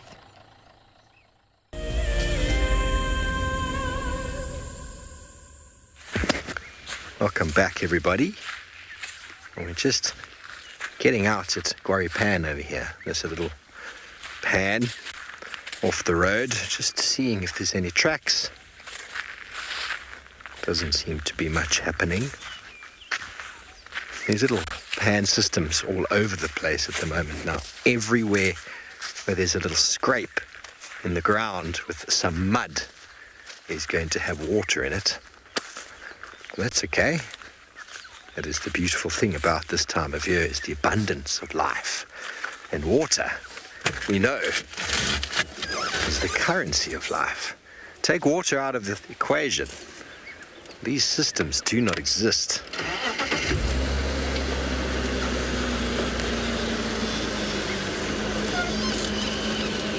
Life on Earth doesn't exist. So although it can be a little bit frustrating getting cold and wet in the rain, there's a purpose for it. The clouds have pulled over again. I don't know what's going to happen with weather today, but it looks like it might be coming back again.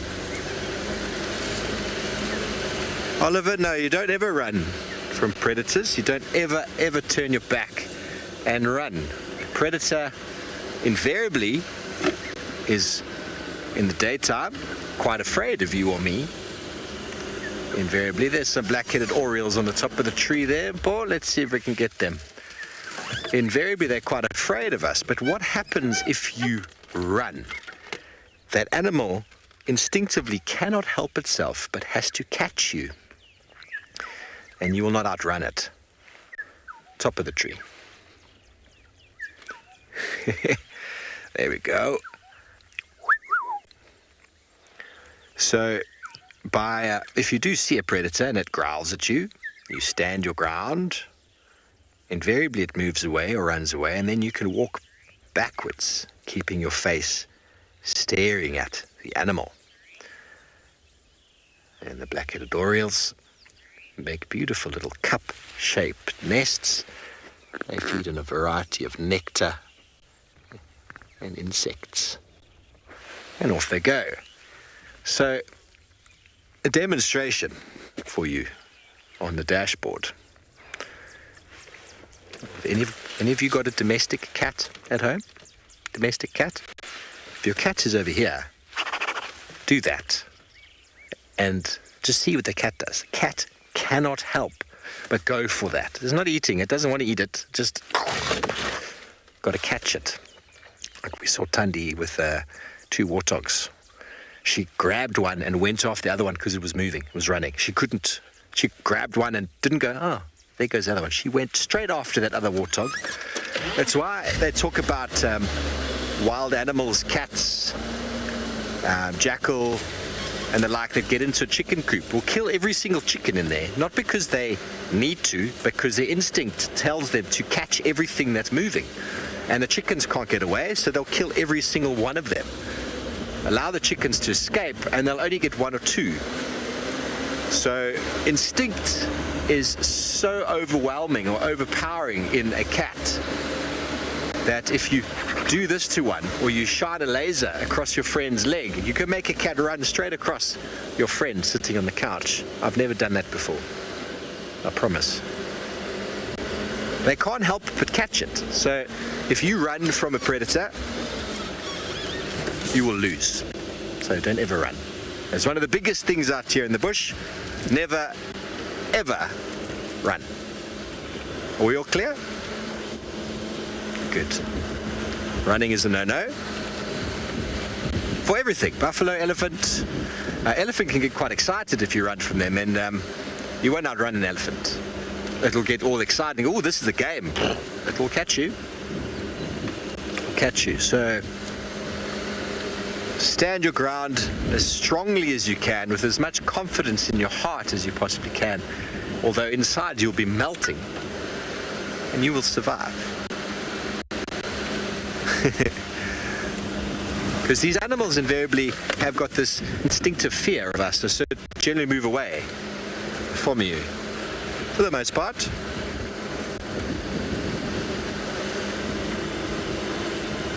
I have had years of experience and years of training of it, but when you initially walk into lions, your instructor's standing behind you, ready to just hold you on the shoulder, because he knows if you turn and run, someone's going to get hurt.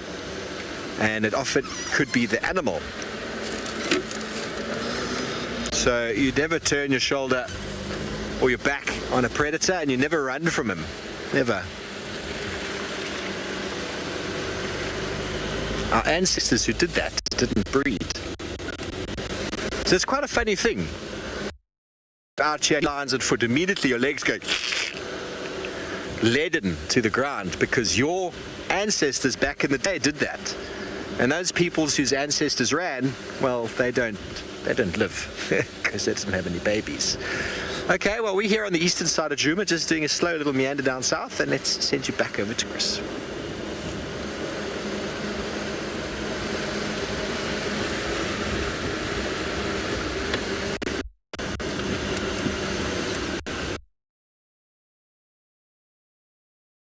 Steve. Anyway, I just spotted this plant over here. Sansevieria, or mother-in-law's tongue, because it's extremely sharp. Really, that's why it's called mother-in-law's tongue. Not sure if my mother-in-law's watching. She's probably going to grill me when I go for my holiday in December there to the Cape where they're living. And it's very fibrous, sort of lily-like. But what I wanted to show is, if you pull out these leaves, remember a couple of days ago we had the survival theme. So this is something that you can actually chew, and this little white bit that you get in the bottom almost got a bit of a sort of artichoke, almost asparagus-like flavor to it, and that is edible, that little bit, and there's some good moisture in that as well.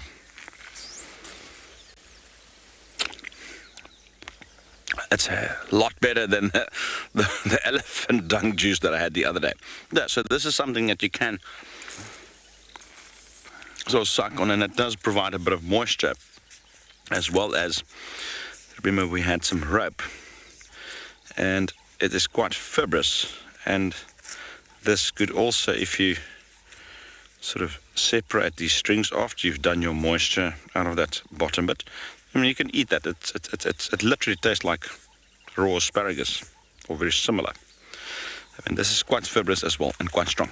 So that's something that you can use for rope as well. And those, did you hear that? Elephants.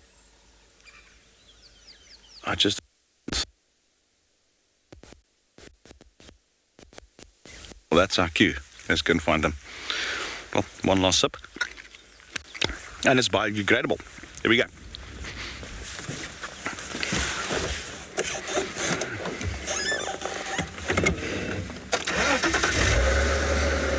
Some that way. I just heard that sort of low rumble. Right. As we try and find these elephants, let's link to JP to see what he's got. That's actually quite tasty.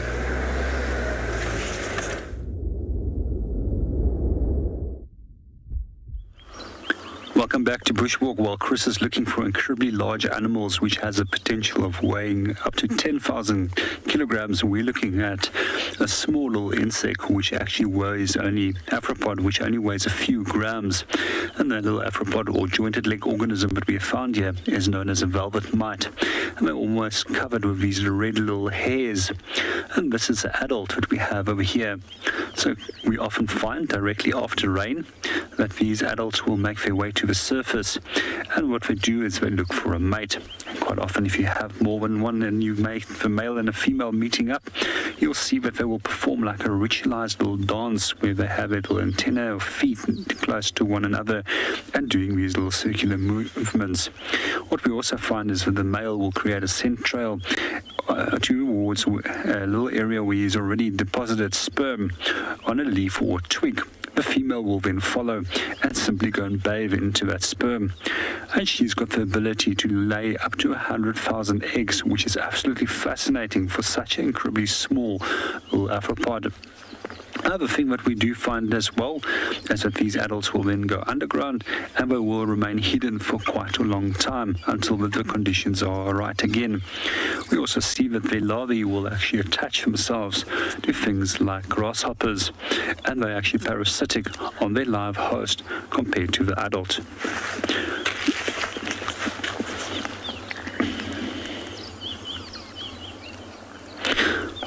I'm actually quite curious now because I've actually never read anything before on what the adults actually feed on. So if there's anybody that does know, why don't you pop us an answer?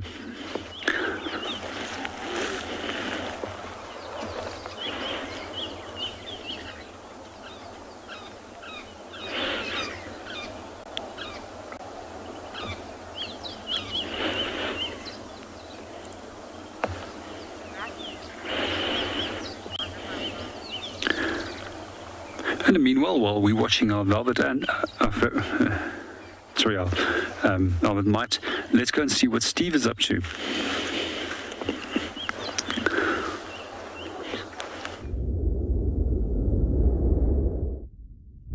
Just bumbling. The birds have all switched off because the clouds have pulled in. They're preparing for some more cool weather. They get a bit cold. They all just tuck themselves in. Also very hard to see them because of the light. Well, we will try. Just had a black-bellied bustard fly off from us, emerge. Oh, sorry. Oh. Emerge from the long grass and take off. Very heavy flying bird. Had a nice sighting of one last night.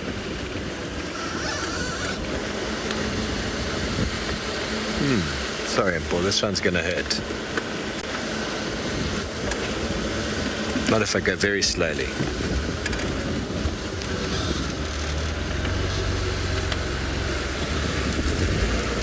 Charles, I'm sure they can. You know, there's evidence that birds have got some form of barometer sort of reading. What happened in Sri Lanka years ago with the tsunami is the animals were all going up the hill. They all knew that something was happening. The people didn't really know. So animals have got these instincts, you know. Even there was a Londolozi blog a while ago of the crocodiles leaving the water when lightning struck and killed a hippo. So there's something that they kind of instinctively know, that something's about to change. And any pilot or aircraft knows the barometer readings are so important to see the shifting in what's going on in the atmosphere. And if you're a bird reliant on flight, there must be huge amounts of communication or understanding, because flight is your survival mechanism. So being able to understand and detect that is very, very important. We can tell the weather's shifting. You can feel it. Many people will say, oh, I've got this pain in my left knee. I know it's going to be a bad day. I always laugh at those stories, but they often are very true, because there's a shift in pressure. There's a shift in something that's going on, and that affects old injuries. If you're just aware to it,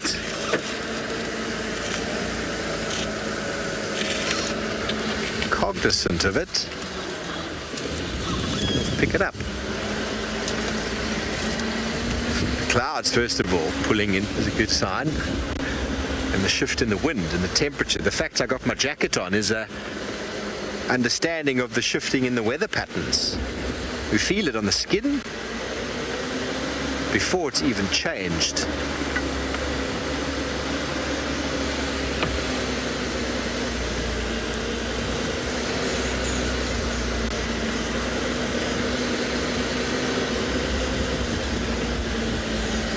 Okay, we're going to carry on heading down here, seeing if we can find any of these very cryptically camouflaged birds.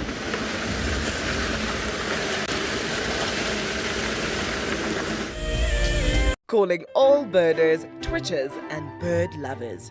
Popularity in bird watching has taken flight.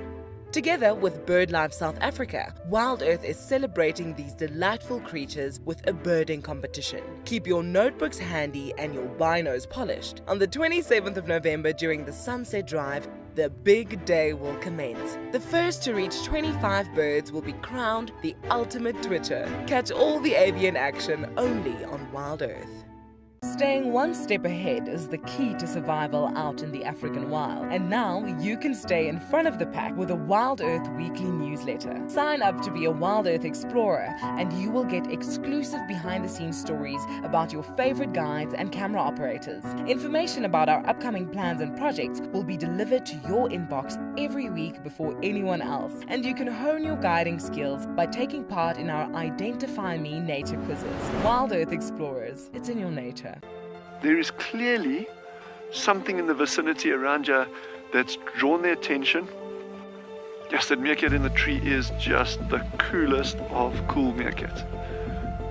But watch how he battles when he comes down. That would be like me climbing a tree, just better.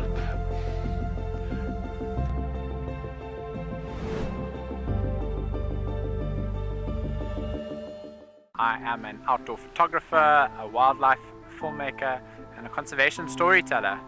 Penguin Beach is going to offer us this really unique opportunity to watch and pick up on the smallest of details in the penguins' lives. It's going to allow us the time to really get to know these penguins well, get to know their story, and get to interpret the little finer details and share that with you with a live TV show and get you to fall in love with penguins. I got into wildlife filmmaking because of a passion for nature and a notion that I could make a difference. Helping others fall in love with nature brings meaning to what I do. It's also a lot of fun. A couple of times per week we receive some very heartfelt messages from viewers telling us about how WildEarth has made a difference in their life, whether it's helped them through a difficult period or simply helped them to reconnect with nature. I think that's why we do what we do.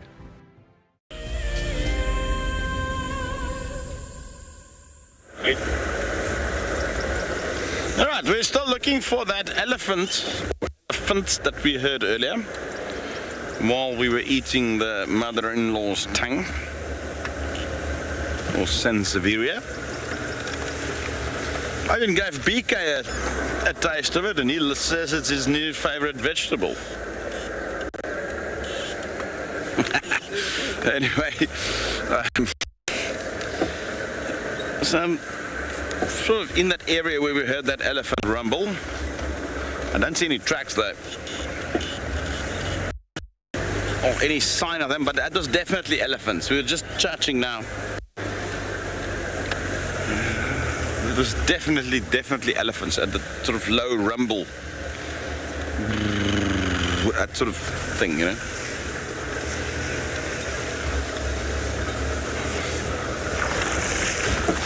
Nice to see Ellies. I like Ellies.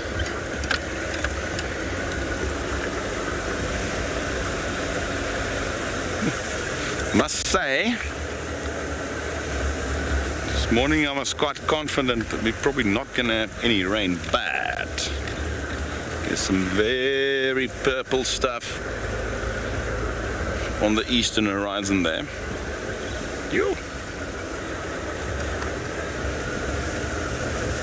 It looks fine.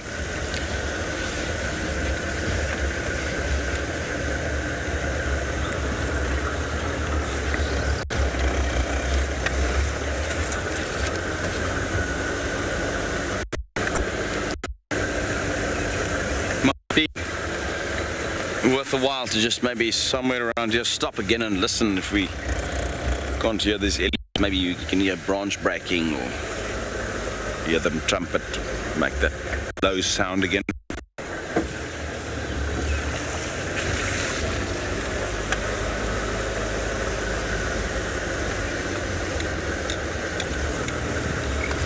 Okay. I'm going to investigate those sounds further. So in the meantime, let's go over to Steve the pirate, to join him on a bumble. Steve the pirate. Okay, so we've got some birds alarm calling. I'm going to mimic their alarm calls a little bit as well to try and get them to come out. Okay, so just bear with me.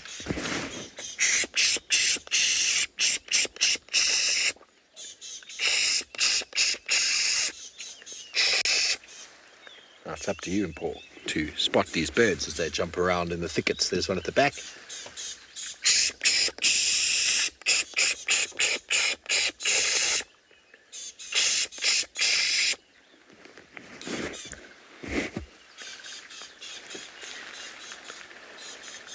And I need to look at the monitor to see if you get anything. The rattling cesticula going crazy. There was a brown-crowned chagra a moment ago, but here comes some starlings. The starlings always come in for alarm calls.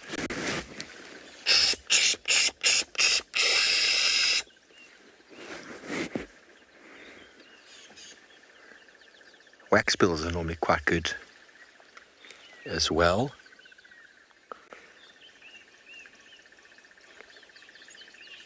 You can hear the chirring of the crested barbet in the background. And here's the chagra behind us, just busy calling.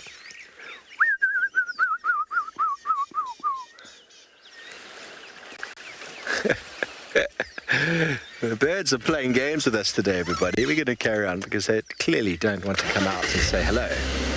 That's all right. The sun is trying to push through the clouds in the background.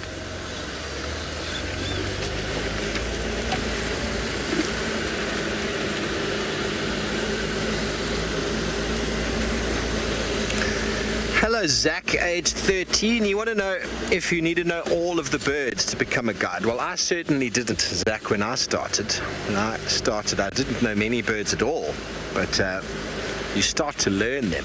And initially in the beginning, it's like, birds, I've got to learn all these birds, all those calls. It seems very frustrating, but once you start doing it, it becomes a lot of fun. I actually go on holiday to find birds. I know that sounds a bit strange. On my bird app, it gives lots of birding sites that you can go to in South Africa. So if I happen to be going through KwaZulu-Natal or Mpumalanga or wherever I might be headed, I always go and have a look at what birding sites they have, and I'll often go and stay at those reserves and go find birds. So, you know, it becomes a little bit of a hobby. And it becomes something that you can do that's really exciting. You go to a new habitat, a new environment, and you go and do some birding. I've even got friends who, when I visit them, they're all ready to go on a birding expedition with me because that's what we do. Many of my old students from when I was training at Eco Training get in touch with me about new birds they've seen, or when I visit them, they're very excited to go on a birding expedition. And they are students who initially didn't like their birds at all. They weren't into birds. And then by the end of the course, I remember this one story of one of my groups that left the area I was training in and went to go finish their course at another reserve. And they were watching leopards mating on this side. And one of them sent me a story and said, "Steve, you'll be very proud. The leopards were mating and we were all looking at a bird on the left-hand side." I was like, job done. Job done. So birding is everywhere. Wherever you go, there are birds to be seen. Once you start identifying the different calls, it becomes very exciting because you can start identifying birds quite easily by call. In the beginning, it's a bit daunting. Get 5 or 10 or 20 birds under your belt, and then slowly a few more at a time, and it gets better and better. Yeah, I enjoy it. I enjoy it. But obviously you need a good pair of binoculars so as to be able to see these birds. Otherwise, you're just going to be squinting into the bushes. So a good pair of binoculars, a good investment. They will last you for a very long time if you don't break them or drive over them with a Land Rover, which I've done before. Although the ones that got driven over by a Land Rover were still working for a while.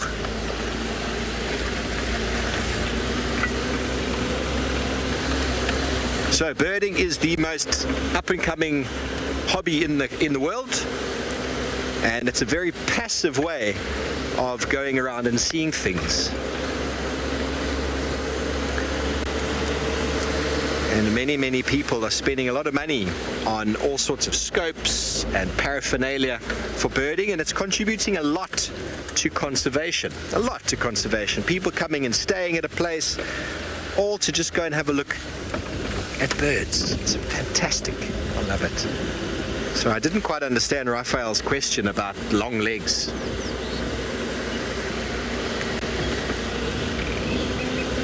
Now the sun is starting to pop, and the birds get to pop for us again.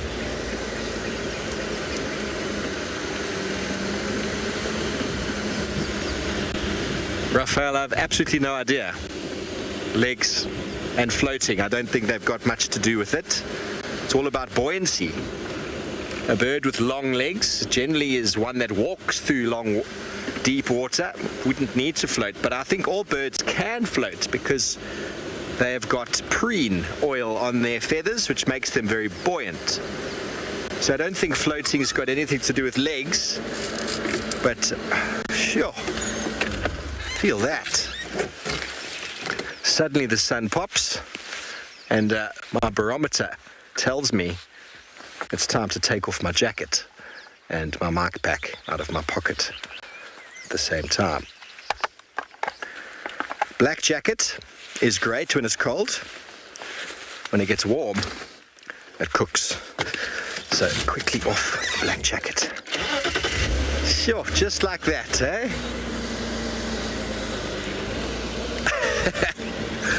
It's so green, so bright, so magnificent. This sunshine that's now pushing through is going to just push all of these plants out. The grass is going to pop already. There's a number of grasses that are starting to push the inflorescence just from the last couple of days. Let's have a look at this vista of green. And I'll try and spot some birds.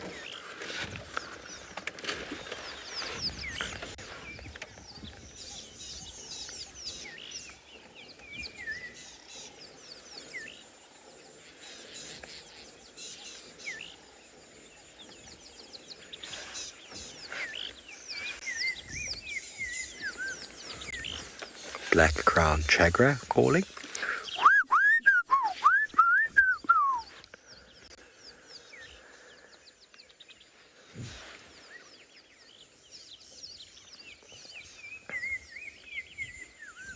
As far as the eye can see, wilderness, habitats, trees, birds, mammals and insects. A smorgasbord of life emerging after the rains. Okay, well, we're going to move on from here and send you back over to Pridelands.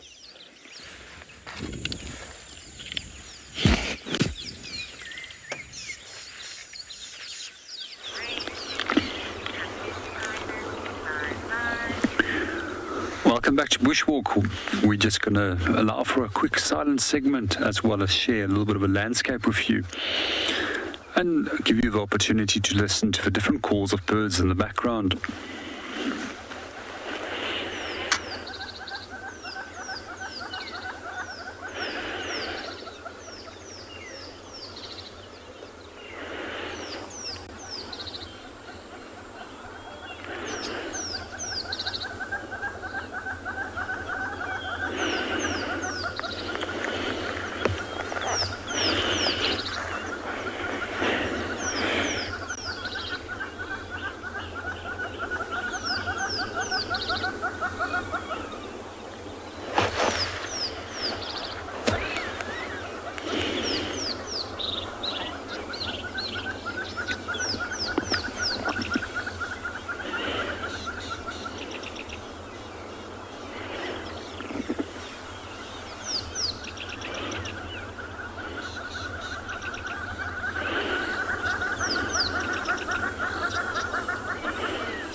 Good morning, friends, and welcome to the show. Yes, it's definitely mesmerizing, and it's actually one of the most therapeutical things for me is just to sit and listen to a number of different bird calls. Sometimes I'll find myself in a little spot where it's safe, and I'll just simply close my eyes. And when you close your eyes and you put your hands behind your ears and you cup them, and it actually amplifies the sounds, and you start becoming very, very aware of all these little sounds within the area around you. Even sometimes just to go and sit at water where you've got a little stream or at the edge of the ocean listening to the waves breaking can be equally mesmerizing for me too.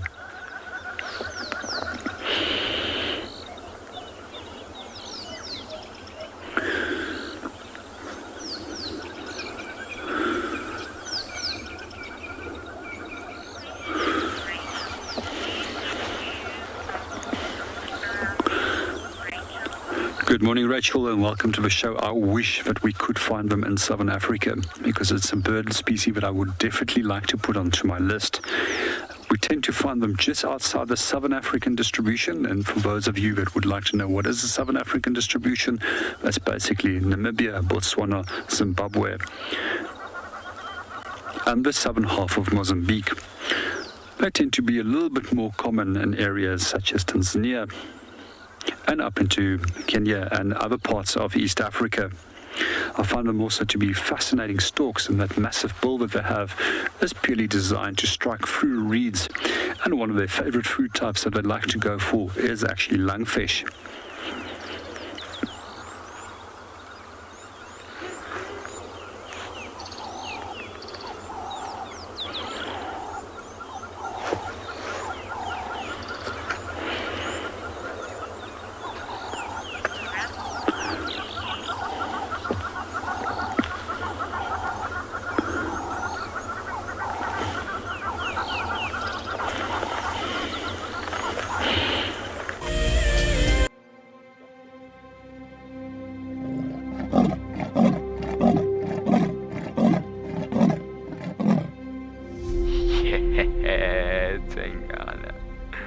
That's my boy.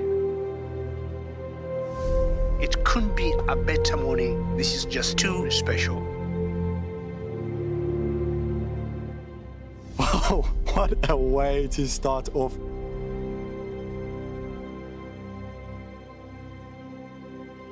Bright colors, and it attracts the insect to the flower, which is exactly what we're watching right now. This is so exciting.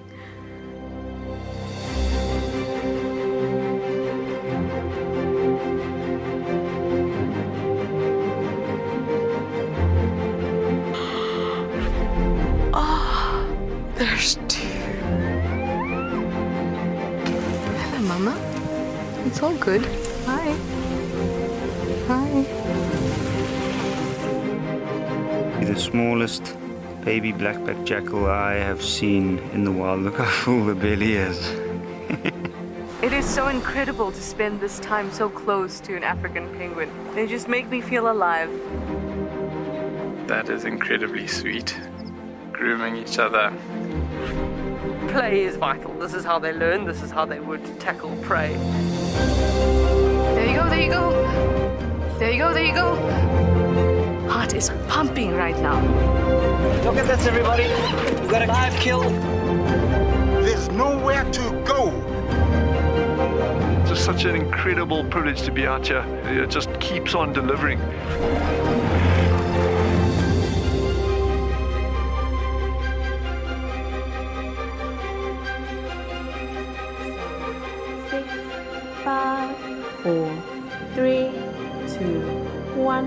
Live.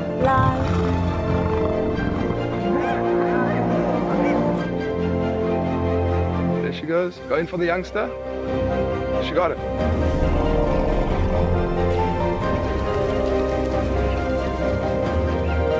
That's what I'm talking about. Look at that. It is insanely good footage.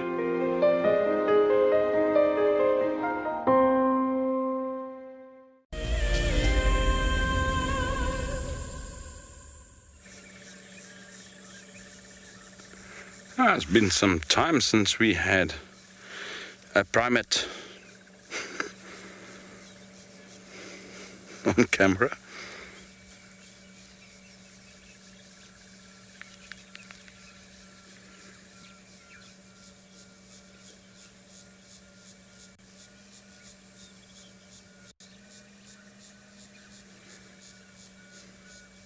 Little vivid monkey.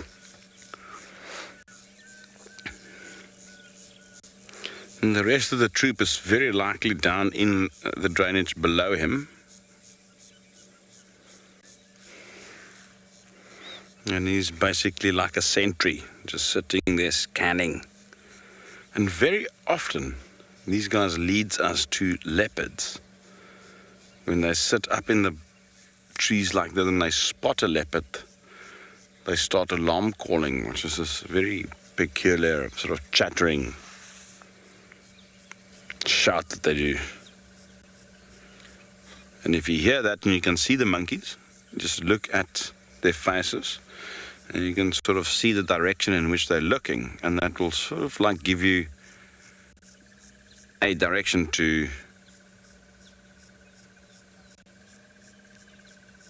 start looking for the leopard.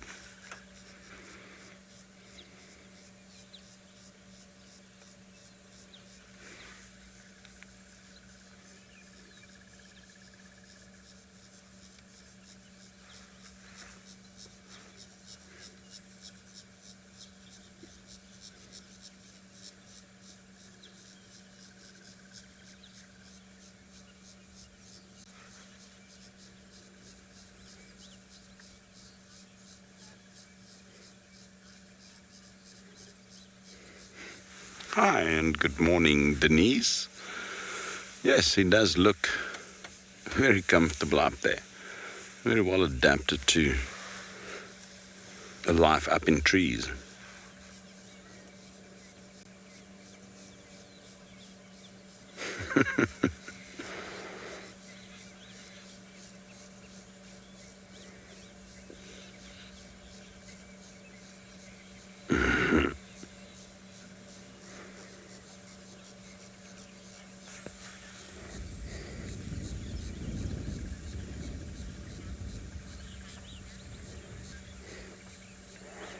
Hi, happy hyena. Yes, it is rather awesome to see monkeys. And yes, it is quite likely that this monkey would visit us in camp. We are, in fact, less than about 300 meters from camp at the moment, just by chance. And yes, they do come into camp a lot, and they up to a lot of mischief. They into the kitchen often if somebody doesn't close the door, and they cause havoc. So you have to employ a bit of monkey management when you're back at camp. Close the doors whenever you enter the kitchen. You have to sort of monkey-proof your dustbins. All sorts of things.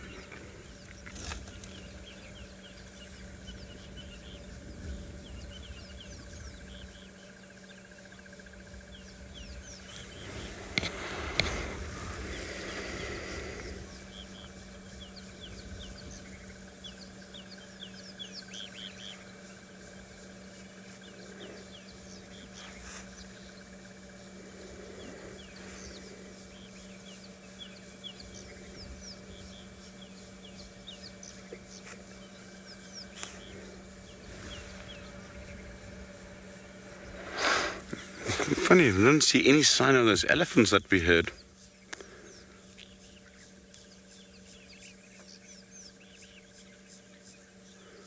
We've driven all along the drainage where I heard them, but nothing came out of that.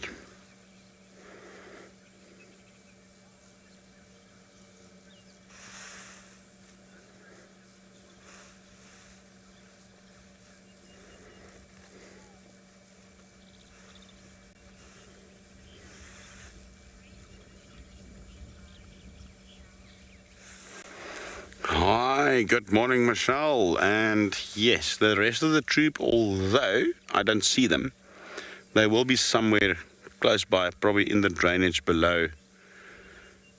And they'll often send some of these youngster or younger adult monkeys up as sentries to watch out for danger.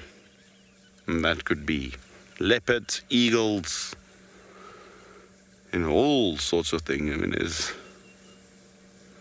a lot of things that do prey on monkeys. You can just see how this fellow is just constantly looking in every direction. That's his job at the moment. And behold, if he misses something and it doesn't do his job, you'll often find the bigger, higher ranking males in the troop will punish him. They'll physically hit him and bite him. So you can see he takes his job quite seriously.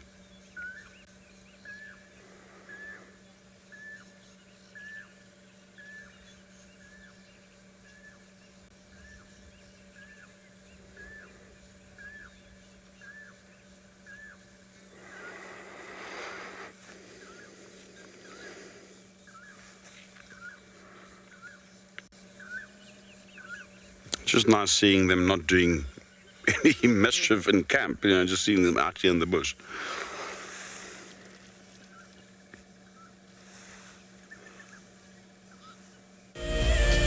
Hi, my name is Leslie and I live in Ashton in a little town in the Boerland in the Western Cape. Why I started to watch WildEarth is because I actually grew up in Zimbabwe, born and bred there, and I absolutely love that type of country. It just brings me back to my grassroots. My favorite thing about WildEarth is, of course, the animals. We don't get the big five down here, or many of the little five. And I would love to take my little grandson up, who will be 9 next year, perhaps with me on this experience. I'm hoping to steer him into a huge love of wildlife and perhaps even some sort of career in it. And thank you for giving me this opportunity. I'm so looking forward to it.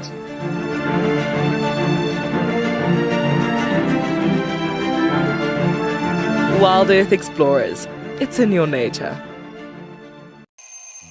Our lives are dictated by alarm clocks, traffic jams, constant multitasking, and countless distractions.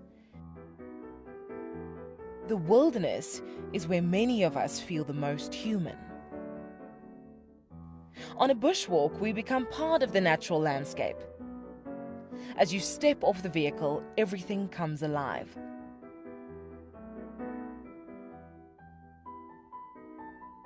As with any risky experience, walking amongst these animals inspires awe and appreciation. Now, it's your turn to go on a bushwalk.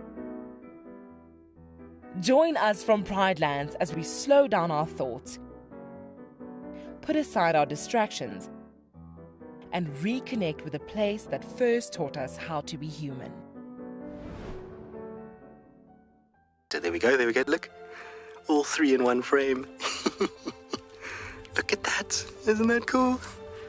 Oh, that is so special. That is exactly what we had been hoping for, is all three of them to come together and make the perfect little family portrait.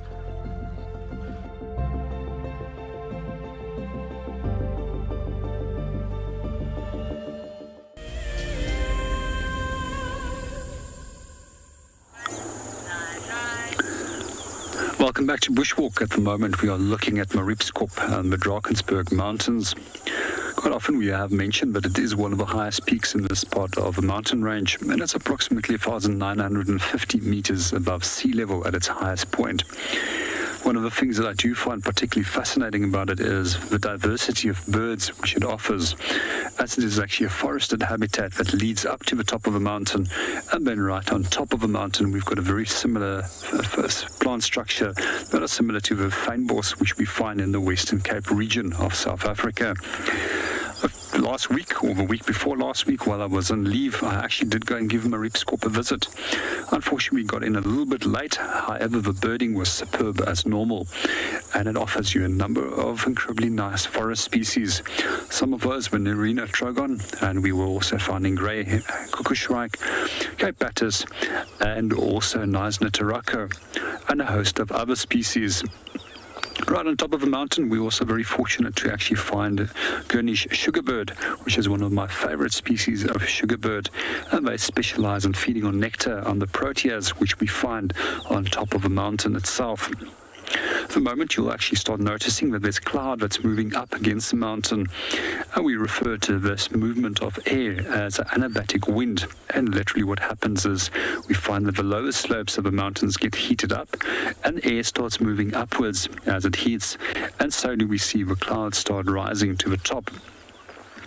When I used to live right at the base of that mountain up till the beginning of this year, we also experienced another type of wind in that area, which is known as a Catabatic wind, which is incredibly strong winds which happens at late part of the night, and those often rush down the mountainside at approximately 90 kilometers an hour and creating incredibly gusty winds. I actually thought that the house was going to lift quite a few times. We also find that there's a third type of wind that we quite often find in this area, and that's known as Bergwind. And Bergwinds are simply the movement of air from the interior of South Africa, and then it drops down to the lower regions of Lowveld where we are. And for every 100 meters that wind drops, it will increase in temperature. And especially if you're late August, September, those winds are quite prominent, and they increase the temperatures for in the Lowveld. They also lead to a higher risk of fires over that period of time with those dry, windy conditions that occur. For those of you that are familiar with fires and this area, they play a very important role for us, as they are responsible for recycling nutrients and minerals. And within the savanna system, we find that most habitats must be burnt on average every year to 2 years. We find that also a number of other habitat structures and biome structures within Southern Africa, which is fire dependent, and those includes the grasslands and then the fynbos biome, which we find in the Western Cape. Over there, however, depending on the type of fynbos that you have, the averages are normally around by every 4 years, and some types of fynbos must only be burnt on average every 12 years. Good morning, Derek, and welcome to the show. Yes, I often do go up there, and I love to go up to Mariepskorp because it provides one of the most beautiful views over the Lowveld. For me personally, winter is actually the best, but you do want to go up there for summer, especially this time of the year when the rain starts for birding. But if you can be up there in the early morning for photographs in winter, and you can see the sun rising towards the east, that's absolutely superb. I can't think of a finer place to be, especially if you've got a steaming hot mug of coffee in your hand, your camera, your binoculars, and you do a combination of photography as well as birding. For those of you that would like to go up there, I do recommend that you have a vehicle that has sufficient ground clearance, or something like a 2x4 as a vehicle, as a normal sedan will not be able to make its way up there. Well, in the meanwhile, we're going to move on and go and see what else we can go and find. Let's go and see what Steve is up to.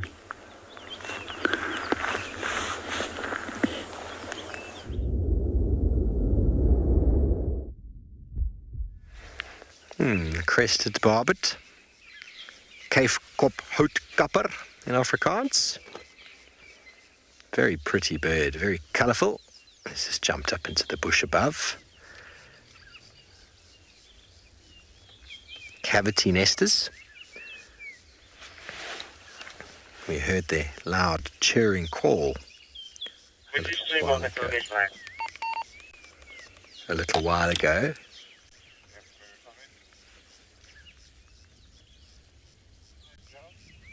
A number of barbet species in South Africa.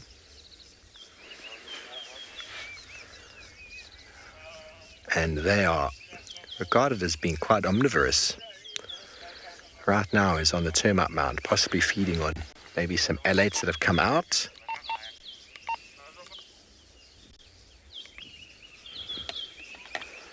Looks like it might be a beetle that's gotten hold of there. Feeds on a wide variety of fruit, as well as being recorded taking nectar. So if you've never heard it before, I'm going to play the call for you. Very loud. characteristic call of the wilderness. And I played it once, I won't play it again. He's decided to come back and go, who on earth is calling in my territory? Played it very softly. Here we go. In the tree.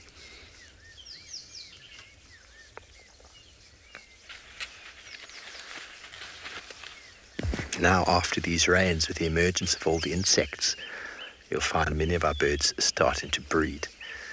So sensitivity of playing bird calls is something you've got to be very cognizant of. If you do play it, never play it too loud, and don't play it over and over again. Susie, they've got wonderful colours, don't they? In the right light. He's just above us here. Don't poo on our heads now, please. I know it. Good luck. So, barbets, this particular barbet, they can become incredibly territorial and aggressive towards any other bird around a fruiting tree. Jackalberry, for example, I've seen them dive bombing and taking out every other bird that's trying to feed on the seeds.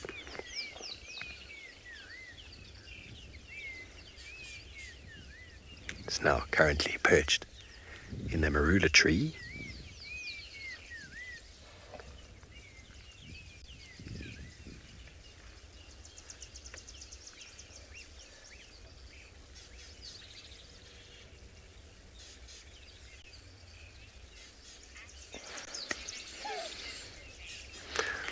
They do, Astrid. I think there's just a slight difference in size.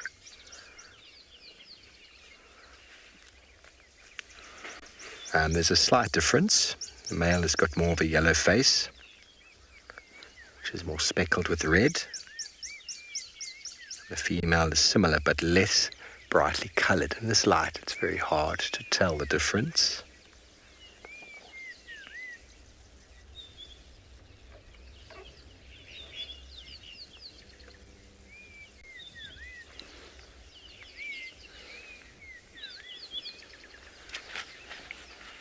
Although the light is popping, it's in the wrong place.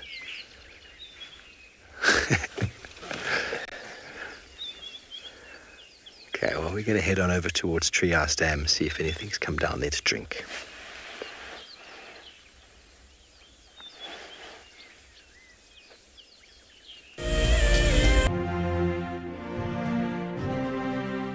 If I could take you on safari all day and all night, I would. But unfortunately, it's not always the best time to see the animals.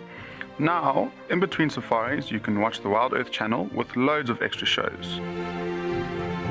If you have a connected television, Apple TV or Roku box, then download the WildEarth app, and if not, then just find it on the App Store on your phone. Do you dream of traveling to a far-flung wilderness location where life continues as normal?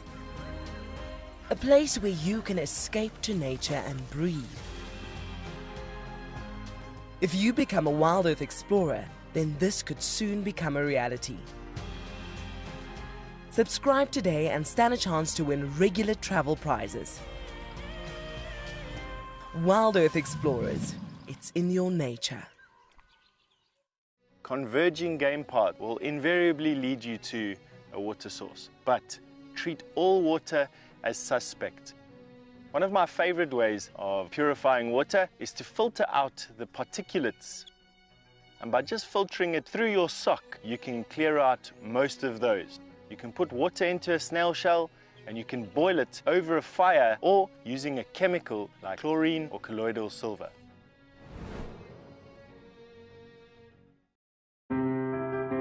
Hello, my name is Jean-Pierre Leroux, and for most people, I'm just JP.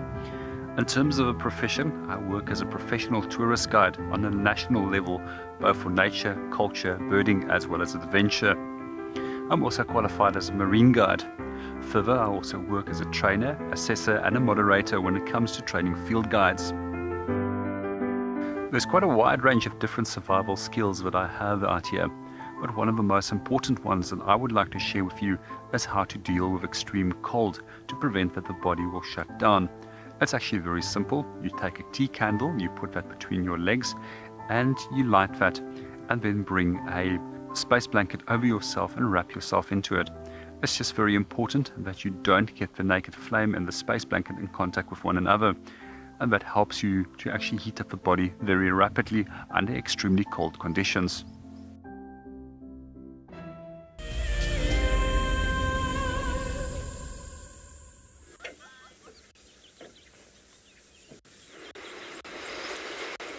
Now, I can't seem to find these elephants. I probably give it a shot this afternoon. The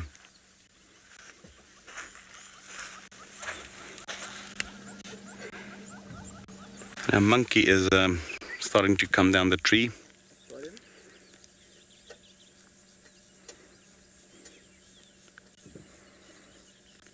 And we've just been sitting here hoping that he would find us a leopard.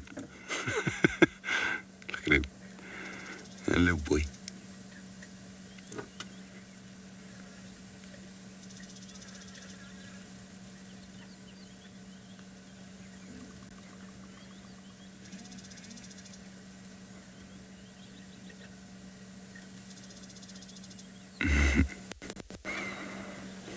Tell me that's not cute.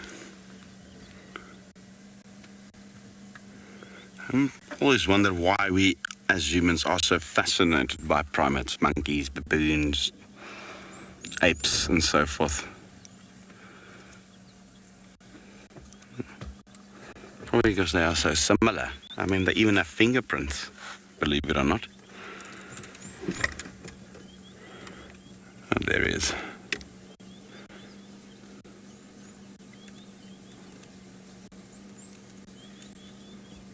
I can clearly see he is definitely a male.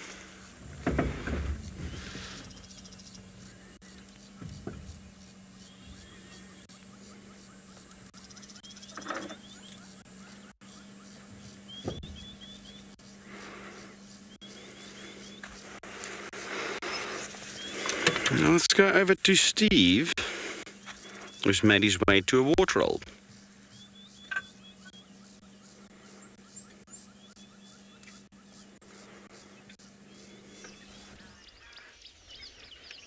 I found a cup of coffee. Mysteriously appeared on my dashboard. Always a nice place to enjoy coffee at a nice watering hole with a view. And the dawn chorus continues in the background. And we don't do enough of these, so we're going to just allow you another moment to just enjoy and listen to what is often silence but filled with bird song.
morning siestas from Hippo friend. Well, he's taking it very easy, Natasha.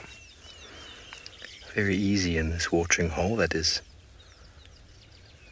filled with all sorts of gunk from the rain.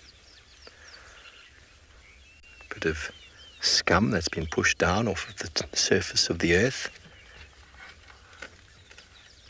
Possibly even a little bit of algal bloom starting to build with nutrients.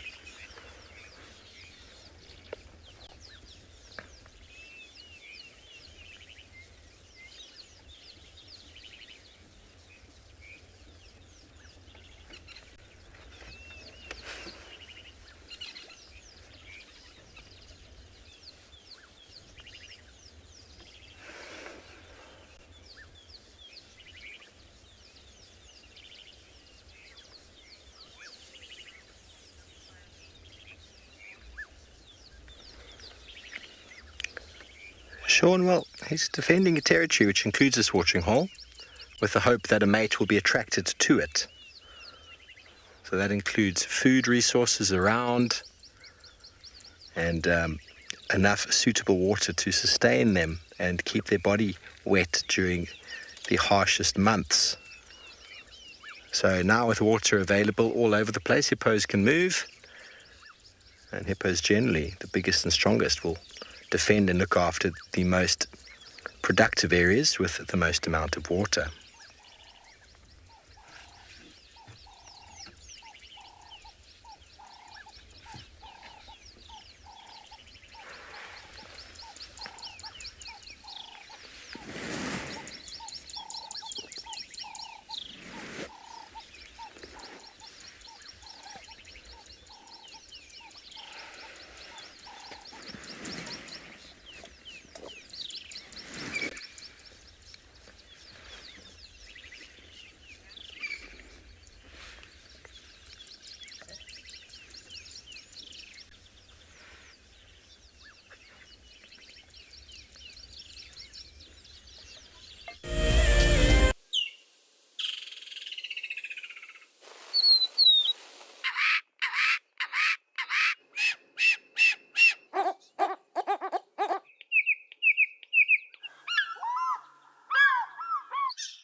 Hello, boy. You are a monster. And he's coming right up to us. Hello, boy. Oh, settle down. Settle down. He is very, very close. He's pushing his trunk against the car. You can feel the car moving. Hey, hey, hey, hey. Stop that. Expect the unexpected here on WildEarth daily. One of my favorite parts with working in the bush is that I can work within the natural environment, and I really feel at home when I'm in the bush. The second part is that I can share my passion as well as the smaller components of the ecosystem, which is equally important to the success of everything else. One of my favorite animals are actually black rhinos, and one of the reasons why I like them so much is firstly that they are large animals which can be incredibly unpredictable, and it's their unpredictable nature which makes it so unique to actually view them both on foot as well as from a vehicle.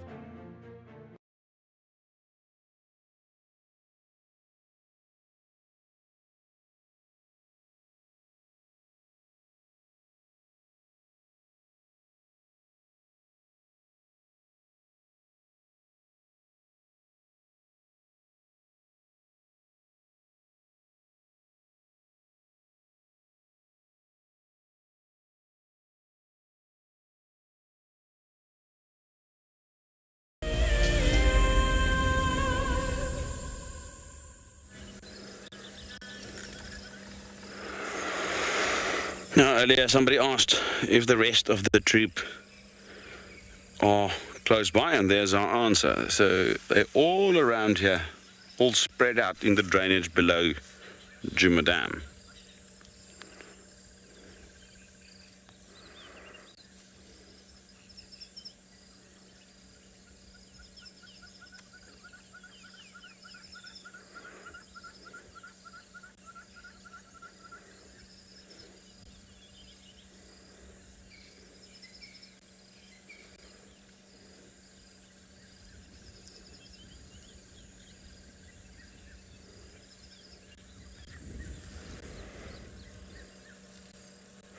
I was just telling somebody earlier that, remember we had the survival theme going a while back, a couple of days?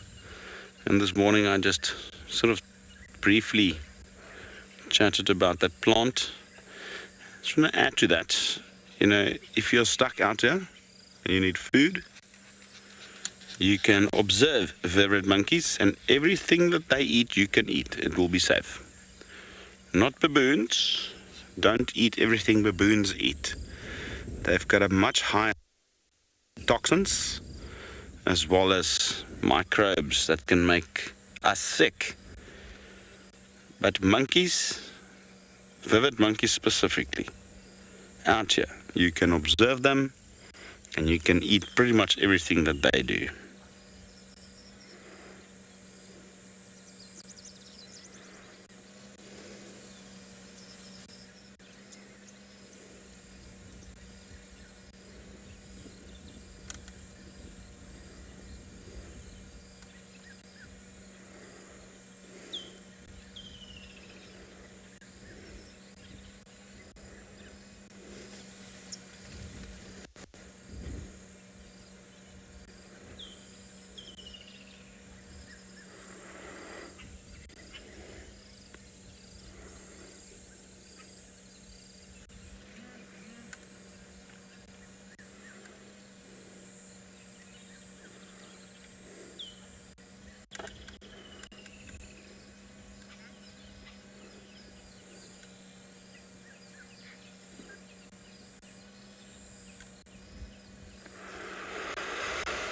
It was a good time to just head over to see what JP is doing at his waterhole.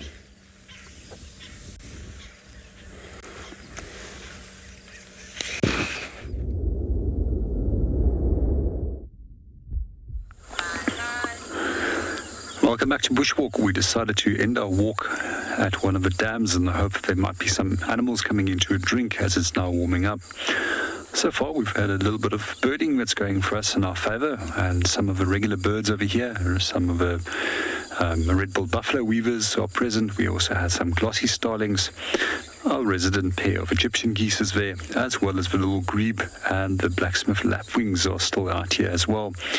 Some of the other birds that have come in for a drink is Alpine Swifts, which is one of the largest swift species which we have in Southern Africa.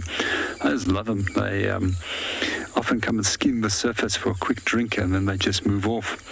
Especially on days like this, we'll notice that both swifts and swallows are actually flying much lower because the temperatures are fairly cool, so the prey items in terms of insects and they hunt on the wing, that's actually much lower in altitude. However, the temperatures start increasing, those insects tend to actually go much higher up in the air. And we'll also notice that swifts and swallows then will be feeding at much greater altitudes. Also, just for those of you that want to know what the difference is between swifts and swallows, as these two groups of birds are quite often confused with one another, we find that firstly swallows are non-passerines, is passerines, while the swifts is non-passerines. It means simply that they can't perch. And the majority of all swift species, they actually have four toes pointing forward so that they can cling onto obstacles, with the exception of one of the swift species that we find in Southern Africa. And as far as I remember, scarce swift actually has a toe that points backward, unlike the other species with four pointing forward. We also look at them in terms of shape. We find that the swifts in general have sickle-shaped wings, and they actually tend to flap their wings less often during flight compared to swallows, which has got much broader wing bases, and then it tapers off sharply to the edge. and a number of different swallow species. We will see coloration patterns of browns, blues, as well as orange. And then we also get a close relatives of them, which is martins, which tends to be much more dull colored, just normally more beiges and browns coloration schemes which we find with them. When it comes to the swifts, they tend to be all uniform in color, which makes for identification a little bit more challenging. Well, we're going to sit here a little bit longer and see what we can find. Hopefully we'll get a few more bird species that we can put onto the list for the morning. But let's go and see what Chris and his monkeys is up to.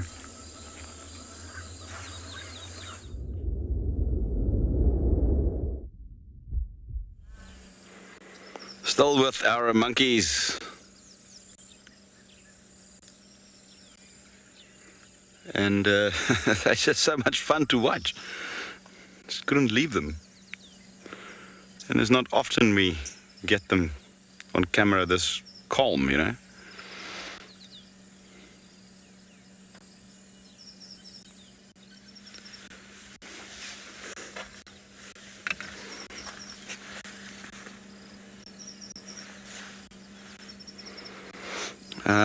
I know I mentioned earlier that I'm not a big fan of having wild animals as pets, but I did, however, have one of these. Now, out of my dad's farm ranch, we had a female that unfortunately they came into our crops, and one of our dogs unfortunately, you know, got hold of this one mother and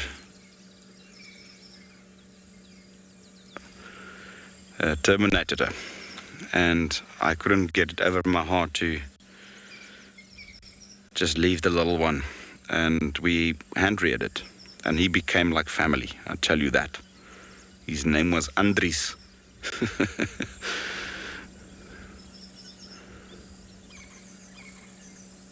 And yeah, he was a great friend of mine.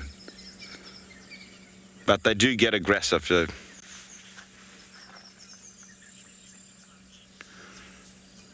hi, Quinn. Yes, monkeys are very, very cool to watch. Photo bomb by Kudu.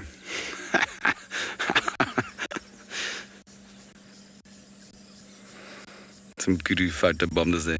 That was really funny. Yeah, going back to monkeys and pets, it's something that I still don't advocate, and they're meant to be out here. And that's what I love about it. We can sit here, watch them doing their natural thing.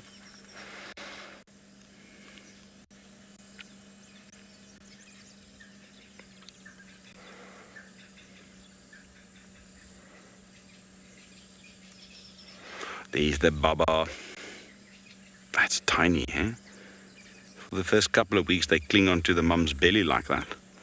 And then, as they grow slightly older, like baboons, they'll ride on the mum's back like a jockey.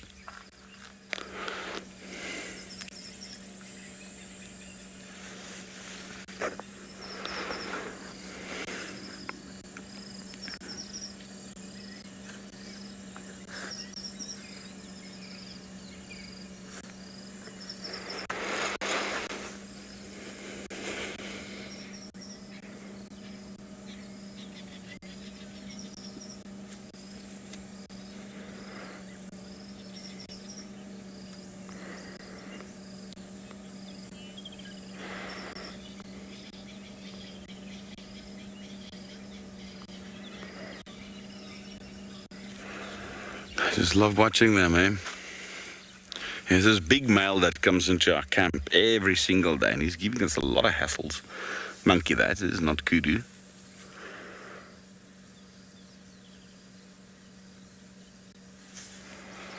Yeah, I can't believe we almost at the end of another incredible morning safari.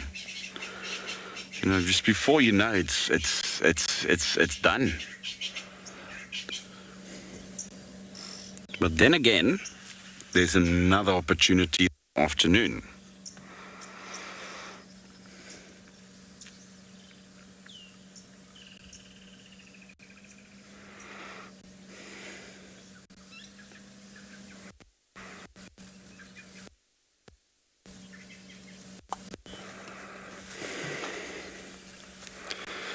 Like I mentioned, there'll be another opportunity this afternoon to join us live on Wendy and Rusty out here at Djuma in the Sabi Sands, and hopefully more of this will unfold, and perhaps maybe something bigger. And what an amazing thought that is, to know that within a few hours you will be back here, right here on Wendy, live on safari in Africa.